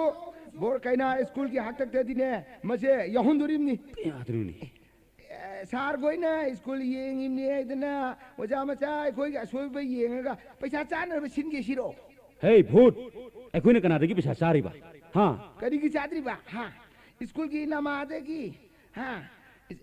ꯁ꯭ꯀꯨꯜ ꯑꯃꯗꯒꯤ ꯑꯃꯗ ꯇ꯭ꯔꯥꯟꯁꯐꯔ ꯇꯧꯕꯗ ꯆꯥꯔꯤꯕꯁꯤ ꯁꯦꯟ ꯆꯥꯗ꯭ꯔꯤꯕ꯭ꯔꯣ ꯁꯤꯕꯨ ꯄꯩꯁꯥ ꯆꯥꯗꯦ ꯍꯥꯏꯒꯦ ꯍꯥꯏꯔꯤꯕ꯭ꯔꯣ ꯍꯥꯏꯕ ꯂꯨꯄꯥ 50-60 ꯃꯁꯤ ꯄꯤꯗ꯭ꯔꯕꯗꯤ ꯆꯤꯡꯗ ꯅꯪꯅ ꯁꯤꯅꯤꯅꯦ ꯉꯥꯡꯉꯤꯗꯨ ꯀꯔꯤꯅꯣ ꯅꯪꯅ ꯉꯥꯡꯉꯤꯗꯨ ꯀꯔꯤꯅꯣ ꯀꯅꯥꯗꯅꯣ ꯁꯥꯔꯗꯔꯤ ꯀꯩꯗꯧꯒꯦ ꯍꯥꯏꯔꯤꯕ꯭ꯔꯣ ꯅꯠꯇꯦ ꯑꯗꯨꯝꯅ ꯉꯥꯡꯕ ꯌꯥꯕ ꯃꯤꯔꯣ ꯑꯩꯕꯣ ꯉꯥꯡꯅꯕ ꯃꯆꯥꯛꯇꯨꯗꯤ ꯁꯥꯔꯅ ꯁꯨꯝ ꯄꯤꯔꯦ ꯃꯁꯤꯗꯕꯨ ꯉꯥꯡꯗꯕ ꯌꯥꯔꯤꯕ꯭ꯔꯣ ꯀꯥꯟꯅꯗꯦ ꯑꯔꯦꯝꯕꯗ ꯃꯇꯝ ꯃꯥꯡꯍꯟꯕꯤꯅꯣ ꯑꯩꯈꯣꯏꯒꯤ ꯗꯤꯃꯥꯟꯁꯦ ꯄꯤꯒꯦ ꯄꯤꯔꯣꯏ ꯑꯩꯗꯣ ꯊꯨꯅ ꯍꯥꯏꯗꯣꯛꯄꯤꯌꯣ ꯑꯩꯈꯣꯏ ꯊꯕꯛ ꯌꯥꯝ ꯆꯤꯜꯂꯤ ꯑꯩ ꯏꯇꯣꯝꯇꯅ ꯄꯤꯕ ꯉꯝꯕ ꯅꯠꯇꯦꯅꯦ ꯑꯗꯨꯒ ꯀꯔꯤꯒꯤ ꯋꯥꯔꯤ ꯁꯥꯟꯅꯁꯤ ꯍꯥꯏꯗꯅ ꯀꯧꯕꯤꯔꯤꯕ ꯑꯣꯖꯥꯁꯤꯡꯅ ꯇꯧꯔꯤꯕ ꯁ꯭ꯇ꯭ꯔꯥꯏꯛꯁꯦ ꯃꯇꯝ ꯈꯔ ꯂꯦꯞꯈꯣ ꯀꯣ ꯕꯣꯔꯗꯀꯤ ꯃꯤꯇꯤꯡ ꯑꯃ ꯐꯝꯂꯒ ꯈꯟꯅꯕ ꯌꯥꯕ ꯈꯟꯅꯔꯒ ꯁ꯭ꯇ꯭ꯔꯥꯏꯛ ꯑꯁꯦ ꯂꯣꯏꯁꯤꯟꯅꯅꯕ ꯑꯊꯨꯕ ꯃꯇꯝꯗ ꯁꯤꯟꯒꯦ ꯍꯥꯏꯕꯅꯤ ꯑꯩꯅ ꯍꯥꯏꯔꯤꯕꯁꯦ ꯑꯆꯧ ꯑꯁꯥꯡ ꯃꯌꯥꯝꯅ ꯈꯟꯅꯗꯕ ꯋꯥꯗꯣ ꯑꯩ ꯂꯣꯏ ꯈꯪꯉꯤ ꯕꯣꯔ ꯀꯩꯅꯥ LP ꯁ꯭ꯀꯨꯜ ꯑꯁꯤꯒꯤ ꯁ꯭ꯇ꯭ꯔꯥꯏꯛ ꯑꯁꯦ ꯋꯥꯍꯟꯁꯤ ꯑꯣꯖꯥꯁꯤꯡꯗꯒꯤ ꯂꯨꯄꯥ 10,000 ꯐꯥꯏꯟ ꯑꯣꯏꯅ ꯂꯧꯔꯒ ꯑꯣꯖꯥ 3ꯒꯤ ꯂꯨꯄꯥ 50,000 ꯑꯗꯨ ꯅꯣꯏ ꯑꯆꯧ ꯑꯁꯥꯡ ꯃꯌꯥꯝ ꯌꯦꯟꯅꯁꯤ ꯍꯥꯏꯕ ꯅꯠꯇ꯭ꯔꯣ ꯑꯗꯨ ꯑꯣꯏꯔꯤꯅꯦꯕ ꯅꯣꯏꯗ ꯄꯤꯅꯕ ꯄꯩꯁꯥꯗꯤ ꯍꯥꯏꯔꯨꯅꯨ ꯍꯣꯔꯦꯟ ꯅꯨꯃꯤꯗꯥꯡꯒꯤ ꯆꯦꯡ ꯐꯥꯎꯕ ꯂꯩꯇ꯭ꯔꯤ ꯀꯥꯟꯅꯗꯦ ꯃꯇꯝ ꯃꯥꯡꯍꯟꯒꯨꯝꯁꯦ ꯑꯩꯈꯣꯏꯒꯤꯅꯦ ꯗꯤꯃꯥꯟꯁꯦ ꯄꯤꯒꯦ ꯄꯤꯔꯣꯏ ꯍꯥꯏꯕ꯭ꯔꯥ ꯅꯠꯇ꯭ꯔꯕꯗꯤ ꯑꯣꯖꯥ ꯁꯣꯅꯣꯅ ꯑꯩꯈꯣꯏꯅ ꯀꯩꯗꯧꯒꯗꯧꯔꯤꯕ ꯀꯣꯛ ꯌꯥꯎꯗꯕ ꯅꯈꯣꯏꯒ ꯋꯥꯔꯤ ꯁꯥꯟꯅꯗꯅ ꯂꯩꯒꯗꯕ ꯁꯔꯨꯛꯇꯨꯅꯦ ꯀꯩ ꯃꯃꯥꯏ ꯅꯥꯜꯂꯒ ꯂꯩꯔꯒꯦ ꯀꯥꯟꯅꯗꯦ ꯌꯨꯝꯗ ꯍꯟꯕꯤꯔꯣ ꯌꯨꯝꯗ ꯌꯥꯝ ꯊꯨꯅ ꯍꯟꯕꯤꯔꯣ ꯆꯠꯀꯅꯤ ꯅꯪꯅ ꯇꯥꯟꯗꯕꯁꯨ ꯆꯠꯀꯅꯤ ꯑꯩꯅ ꯂꯥꯛꯏꯕꯁꯦ ꯂꯥꯛꯅꯤꯡꯗꯅ ꯂꯥꯛꯄ ꯅꯠꯇꯦ ꯅꯪꯅ ꯋꯥꯔꯤ ꯁꯥꯟꯅꯁꯤ ꯍꯥꯏꯕꯗꯨꯗ ꯂꯥꯛꯄꯩ ꯋꯥꯅꯤ ꯅꯠꯇꯦ ꯁꯥꯔꯅ ꯑꯩꯕꯨ ꯀꯧꯕꯤꯔꯒ ꯈꯟꯅꯁꯤ ꯍꯥꯏꯗꯅ ꯀꯧꯕꯤꯔꯤꯕ꯭ꯔꯣ ꯈꯟꯅꯕ ꯌꯥꯝ ꯄꯥꯝꯕꯩ ꯋꯥꯔꯣ ꯃꯄꯥ ꯀꯥꯡꯖꯩꯕꯨꯡꯗ ꯊꯣꯛꯅꯔꯒ ꯆꯥꯡ ꯌꯦꯡꯅꯔꯤꯁꯤ ꯑꯩꯁꯨ ꯃꯨꯛꯅꯥꯗ ꯑꯩꯒꯤ ꯏꯃꯨꯡꯁꯦ ꯁꯦꯔꯥ ꯀꯥꯏꯅ ꯆꯠꯂꯤꯕ ꯑꯣꯖꯥ ꯆꯥꯎꯁꯤꯡꯉꯩꯗꯣ ꯑꯩꯅꯤ ꯑꯩꯈꯣꯏꯅ ꯇꯥꯔꯤꯕ ꯗꯤꯃꯥꯟꯁꯦ ꯑꯗꯨ ꯃꯇꯝꯗ ꯄꯤꯌꯨ ꯅꯠꯇ꯭ꯔꯗꯤꯅꯦ ꯅꯪꯅꯦ ꯆꯥꯅꯤꯡꯕ ꯆꯥꯍꯧꯔꯣ ꯑꯩ ꯆꯠꯂꯦ ꯈꯪꯉꯕ꯭ꯔꯥ ꯆꯠꯂꯦ ꯃꯈꯣꯏ ꯑꯁꯤꯒꯨꯝꯕ ꯁꯣꯅꯣ ꯆꯨꯕ ꯑꯣꯖꯥꯅ ꯑꯉꯥꯡ ꯂꯥꯏꯔꯤꯛ ꯇꯝꯕꯤꯗꯨꯅ ꯀꯌꯥꯝ ꯍꯩꯒꯗꯧꯔꯤꯕꯅꯣ ꯑꯁꯤꯒꯨꯝꯕ ꯑꯣꯖꯥ ꯃꯌꯥꯝ ꯑꯁꯤ ꯂꯩꯕꯗꯒꯤ LP ꯁ꯭ꯀꯨꯜ ꯑꯌꯥꯝꯕ ꯃꯨꯠꯊꯔꯛꯂꯕꯅꯤ ꯑꯁꯤꯒꯨꯝꯕ ꯃꯌꯥꯝꯁꯤ ꯀꯜꯍꯧꯅꯕ ꯁꯔꯀꯥꯔ ꯑꯃꯗꯤ ꯑꯣꯖꯥ ꯃꯌꯥꯝꯒ ꯍꯥꯟꯅ ꯈꯟꯅꯍꯧꯗꯕ ꯌꯥꯗꯦ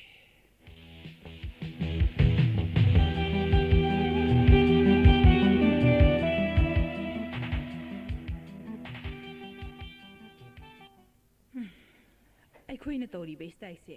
ꯆꯍꯤ ꯑꯃꯅꯤ ꯐꯥꯔꯦ ꯑꯗꯨꯕꯨ ꯉꯁꯤ ꯐꯥꯎꯕꯅꯦ ꯁꯔꯀꯥꯔꯅ ꯍꯟꯅ ꯐꯥꯎꯕ ꯌꯦꯡꯕꯤꯗꯦ ꯅꯣꯡꯃꯒꯤ ꯆꯥꯗꯕꯗꯤ ꯌꯥꯗꯦ ꯃꯤꯒꯤ ꯃꯔꯝ ꯃꯊꯨꯟ ꯈꯔ ꯈ꯭ꯋꯥꯡ ꯑꯁꯤ ꯀꯣꯏꯔꯦ ꯅꯤꯄꯥꯅꯦꯅ ꯇꯧꯔꯤꯁꯤꯅꯅꯦ ꯁ꯭ꯇ꯭ꯔꯥꯏꯛ ꯇꯧꯔꯤꯕꯅꯤ ꯍꯥꯏꯗꯅꯅꯦ ꯍꯟꯅ ꯐꯥꯎꯕ ꯌꯦꯡꯕꯤꯗꯦ ꯑꯩꯕꯨ ꯍꯧꯖꯤꯛꯄꯨ ꯀꯅꯥꯗꯒꯤ ꯆꯦꯡ ꯂꯧꯔꯒ ꯆꯥꯛ ꯊꯣꯡꯒꯗꯣꯏꯅꯣ ꯇꯧꯔꯤꯁꯤꯕꯨ ꯃꯤꯉꯣꯟꯗꯒꯤꯅꯦ ꯆꯦꯡ ꯀꯣꯝꯃꯟꯗꯅ ꯄꯨꯐꯝ ꯐꯥꯎꯕ ꯂꯩꯇ꯭ꯔꯦ ꯑꯩ ꯍꯧꯖꯤꯛꯄꯨ ꯀꯗꯥꯏꯗꯒꯤ ꯄꯨꯔ ꯊꯣꯡꯅꯤ ꯁꯤꯗꯤ ꯑꯩ ꯁꯣꯅꯣꯃꯥ ꯑꯩ ꯅꯪꯕꯨ ꯀꯩꯗꯧꯔꯤꯒꯦ ꯏꯃꯨꯡꯗ ꯕꯤꯕꯨꯂꯥ ꯀꯧꯊꯣꯡ ꯄꯨꯗꯨꯅ ꯁꯣꯅꯣ ꯆꯨꯕꯤ ꯁꯥꯗꯅ ꯑꯗꯨꯝ ꯂꯩꯔꯕ꯭ꯔꯣ ꯍꯣꯏ ꯏꯃꯨꯡꯗ ꯂꯩꯖꯩꯌꯦ ꯀꯩꯗꯧꯔꯒꯦ ꯑꯩꯈꯣꯏꯒꯤ ꯁ꯭ꯇ꯭ꯔꯥꯏꯛ ꯌꯥꯅꯔꯦ ꯇꯂꯣꯞ ꯐꯪꯅꯅꯤ ꯍꯥꯏꯕ꯭ꯔꯣ ꯅꯣꯏ ꯅꯄꯥ ꯇꯧꯔꯦ ꯍꯩꯃꯥ ꯑꯩ ꯉꯁꯤꯁꯦ ꯌꯥꯝ ꯁꯥꯎꯅꯤꯡ ꯇꯧꯏꯀꯣ ꯅꯨꯄꯤ ꯅꯪ ꯑꯩꯉꯣꯟꯗ ꯋꯥ ꯉꯥꯡꯕ ꯍꯧꯔꯛꯀꯅꯣ ꯃꯁꯤ ꯄꯨꯝꯅꯃꯛꯁꯦ ꯅꯈꯣꯏꯅ ꯊꯣꯛꯍꯜꯂꯤꯕ ꯉꯥꯛꯇꯅꯤ ꯑꯩꯕꯨ ꯃꯤꯌꯥꯝ ꯃꯃꯥꯡꯗ ꯑꯩ ꯈꯜꯂꯨꯔꯒ ꯑꯩꯈꯣꯏꯗꯧꯁꯤ ꯁꯨꯝ ꯀꯩꯗꯧꯔꯒꯦ ꯑꯗꯨꯕꯨ ꯏꯃꯨꯡ ꯐꯥꯎꯕ ꯆꯪꯂꯛꯇ꯭ꯔꯤ ꯃꯥꯡꯒꯣꯟꯗꯒꯤ ꯂꯋꯥꯏ ꯂꯨꯇꯣꯟꯗ ꯍꯥꯟꯅ ꯂꯥꯛꯂꯛꯂꯤꯁꯤꯕꯣ ꯅꯠꯇꯦ ꯃꯣꯏ ꯕꯥꯕꯨ ꯀꯔꯤ ꯅꯨꯡꯁꯤꯠ ꯊꯦꯡꯅꯔꯛꯂꯕꯒꯦ ꯍꯥꯏꯕ 이몽다디 장락코다나 와도 미엔다나 강나시 아이바 에이 그리 누시 팅네바 까이디야 에이 누피 능 ngasi 앵고드네 하루까노 ngasi세 능 나밤 용니 거능 아렌드네 까이노 모이바나 하이비리시보 까레 푸바 깐드레 푸바 나티 아잉원데 액투이다 마두보 이몽기 짜나 탁나바니 이스타키 마샤네 난 이몽나 아이나 로이나 떠오래 이몽기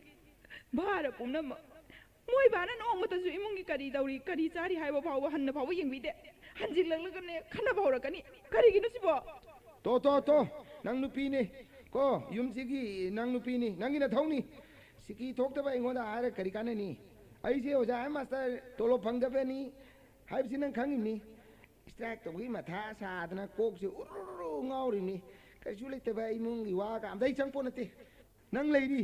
kai no nang to gu do dum to ai ngoda ma har to su 아이슈네 부바야바 부레 와바야바 와레 니빠니 하이드나 하이버기 와니 까리노 angama mateng khar chu pangbi wa jibane ai se mayam khamada ai se ngaurum ni ha asi pura mak se noina nuti gi school chalaga angang lairik phajana takpi rabdi school da kari gi angang ani humda lagidro angang na wai chagidam ni mase kalu raga ne koi dog se som sawalak tane ne nang haibiri sin go nang adu baba haukharbadi haukhre sum haudo tana ngang dok sarupudi kari khanaba yaba khanaseba namanaba mayam amanane lisho thaudana imung manung puba yauri nangsu na pangwa yam phari lisho thaudana imungi mateng khara pangbasu yabane strike tawre bani haidana ne sum leiraga ne nungsit pharaga chado leiradine leigani haibu wani kari nang ngai do kari no ha waja hen master ai bu isi risho thawgudriba ha adu mai jalli to wado har kono ati nangi si bo ibo na kari woni urge ha aibo na kari woni urge mi risho thawga risbo nang na chuba do kai to kani nang ai tomnani imungje puba ware moi bana ne nong ngan badagi strike ni haidana chatkre thabak kamana amata chudaba makai ai su lekai re paisa jin ne khwang koi re yara du angam mateng khara pangbiyo haijabane imung se aikoi ne ani da ni leiriba amadi ada ha amadi ada leikredana se aikoi ni gi ne pubang amdraga ne sakro nang na pam iru yang tak paloiraga chatkro kaina ai bu nang na chatlo he chat la oi he la ai sibu lai phadi bi oina ubi da bra uge uroi to ai ne pam da du pam dre ai se nupa ne ha nupa ai se nupi atai ne koi tan ne riba aduna nang chakro imung pubang ngang to ba amane lo ho re ne leirege chalo na pam da kai do ai sune yum si chaning makoi ra bani leining da bane leining da dan lei bane natte leining da naga lei bane te ba ipam na nuai na lei dan lei sabi sadana pakhang macha macha fajabane khallagare koina dan leiruge khallabane aina sakhagane khawang khangdan ne koi chen ni ko haidana ne namma yingi dan leibai wane hey kari nang na cha leiraba mau nang na pam da leira lei sabi saraga pakhang koina dan lei gi ka nang thumjal urina leidauri ba pakhang macha koina dan ne nang tai gi makke semdana leini masi yuni masi ti thungba nupa nangonda leibadagi ni ai che manglaba kari ai bu si thungba kai na nang kau khai urina ha nang ai ngonda leirang dum nang bu ne pa mo khangidro aho ba cha ning bi au bu pa bi nang bu bi nupi asi nupa leina nupa mengdigi sien ngam bi nupi kaya leiri se nang so moi dong na ai gi yom si dagi nang sieng ra gi hari bu nang ha makhoi na sining na ne chen bo oiram loi nang gum nupa ne thabak suning da ba nupi na thang ga cha ga ni haidana leiri ba nupa na khoi gum de ne yum ji da leidok sorok pud ne imungi bara pu ngamdre na singi bo rang ne adudi nang se ai gi akhoi yum si da dai ba da bha pu ngamdre nang su nupa ngang ne ra ga na cha ung du ma ga na pu ro be ung du ma ga nupa am de sieng ga gi sini ne oi bungo hoi nga na sining labani nupa lai ta bai wane nupa lai ra din han sieng kran ei nupa lai ge lai roi to kai dau ri ha ji pa nang chen ri bra nang chen ri bra nang ga na chin thi ko na nang ai ngo din hau kai na nang chiro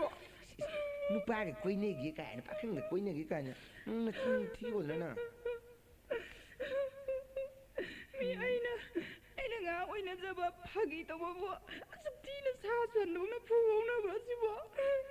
ꯍꯦꯗꯣ ꯅꯪꯅ ꯇꯧꯔꯤꯕ ꯐꯥꯒꯤꯗꯨꯕꯨ ꯃꯇꯥꯡ ꯆꯥꯔꯤꯕ꯭ꯔꯣ ꯐꯥꯒꯤ ꯃꯇꯥꯡ ꯆꯥꯗ꯭ꯔꯗꯤ ꯆꯩ ꯆꯥꯔꯊꯣꯛꯑꯦꯗꯣ ꯍꯥ ꯐꯥꯒꯤꯕꯨ ꯃꯇꯥꯡ ꯆꯥꯕ꯭ꯔꯣ ꯑꯩꯁꯨ ꯇꯧꯉꯝꯕꯤ ꯑꯐꯥꯎꯕꯤ ꯅꯨꯄꯥ ꯀꯥꯏꯅꯔꯒ ꯑꯇꯣꯞꯄ ꯅꯨꯄꯥꯗ ꯌꯨꯝ ꯄꯥꯟꯈꯤꯕꯁꯤꯡꯗꯣ ꯑꯣꯏꯔꯕꯣꯏ ꯅꯤꯡꯂꯨꯔꯕꯣ ꯁꯤꯔꯕꯁꯨꯅꯦ ꯅꯅꯥꯛꯇ ꯁꯤꯖꯔꯒꯦ ꯆꯔꯥ ꯌꯦꯟꯗꯨꯅ ꯄ꯭ꯔꯥꯟ ꯁꯤꯠꯇꯨꯅ ꯈꯥꯡꯂꯕꯁꯨ ꯅꯪꯕꯨꯗꯤ ꯊꯥꯗꯣꯛꯂꯔꯣꯏ ꯍꯥꯏꯗꯅꯅꯦ ꯂꯩꯖꯔꯤꯕꯅꯦ ꯏꯕꯨꯡꯉꯣ ꯃꯗꯨꯗꯅꯤꯅꯦ ꯑꯩꯅ ꯋꯥꯟꯊꯔꯤꯕꯁꯦ ꯅꯠꯇꯦꯅꯦ ꯅꯪꯅ ꯇꯧꯔꯤꯕ ꯐꯥꯒꯤꯗꯨꯕꯨ ꯅꯠꯇꯦ ꯃꯇꯥꯡꯗꯨꯕꯨ ꯆꯥꯔꯤꯕ꯭ꯔꯥ ꯑꯩꯅꯦ ꯑꯩꯁꯨ ꯅꯪꯁꯦ ꯈꯨꯄꯥꯛꯅ ꯁꯦꯠ ꯐꯥꯎꯕ ꯑꯩ ꯊꯥꯅꯤꯡꯄꯣꯠ ꯅꯠꯇꯦꯅꯦ ꯅꯪ ꯑꯩ ꯊꯃꯣꯏ ꯇꯤꯟꯅꯔꯒ ꯑꯩꯒꯤ ꯁꯦꯕꯥ ꯇꯧꯔꯨꯒꯦ ꯍꯥꯏꯗꯅ ꯅꯥꯃꯩ ꯄꯥꯏꯗꯨꯅ ꯌꯥꯅꯔꯤꯕ ꯅꯠꯇ꯭ꯔꯣ ꯑꯩꯁꯨ ꯐꯨꯅꯤꯡꯄꯣꯠ ꯅꯠꯇꯦꯅꯦ ꯁꯦꯅꯦ ꯀꯌꯥ ꯊꯤꯅ ꯁꯣꯛꯑꯒ ꯌꯦꯡꯉꯦꯅꯦ ꯌꯦꯡꯕꯤꯔꯛꯀꯅꯨ ꯑꯝꯇ ꯌꯦꯡꯕꯤꯔꯛꯀꯅꯨ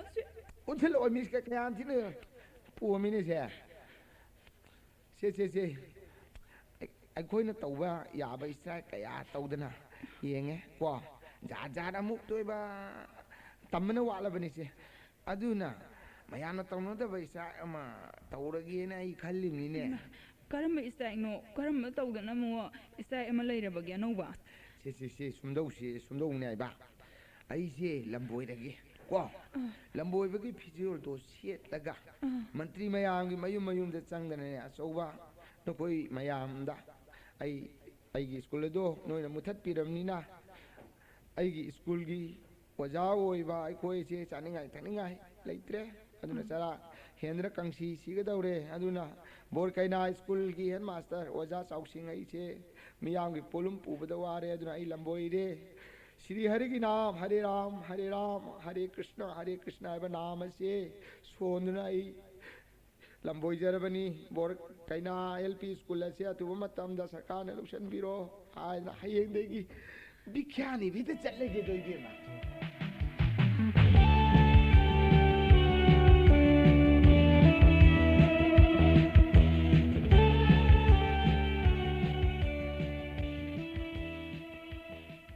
ꯄꯨꯊꯣꯛꯆꯔꯤꯕ ꯑꯁꯤꯅ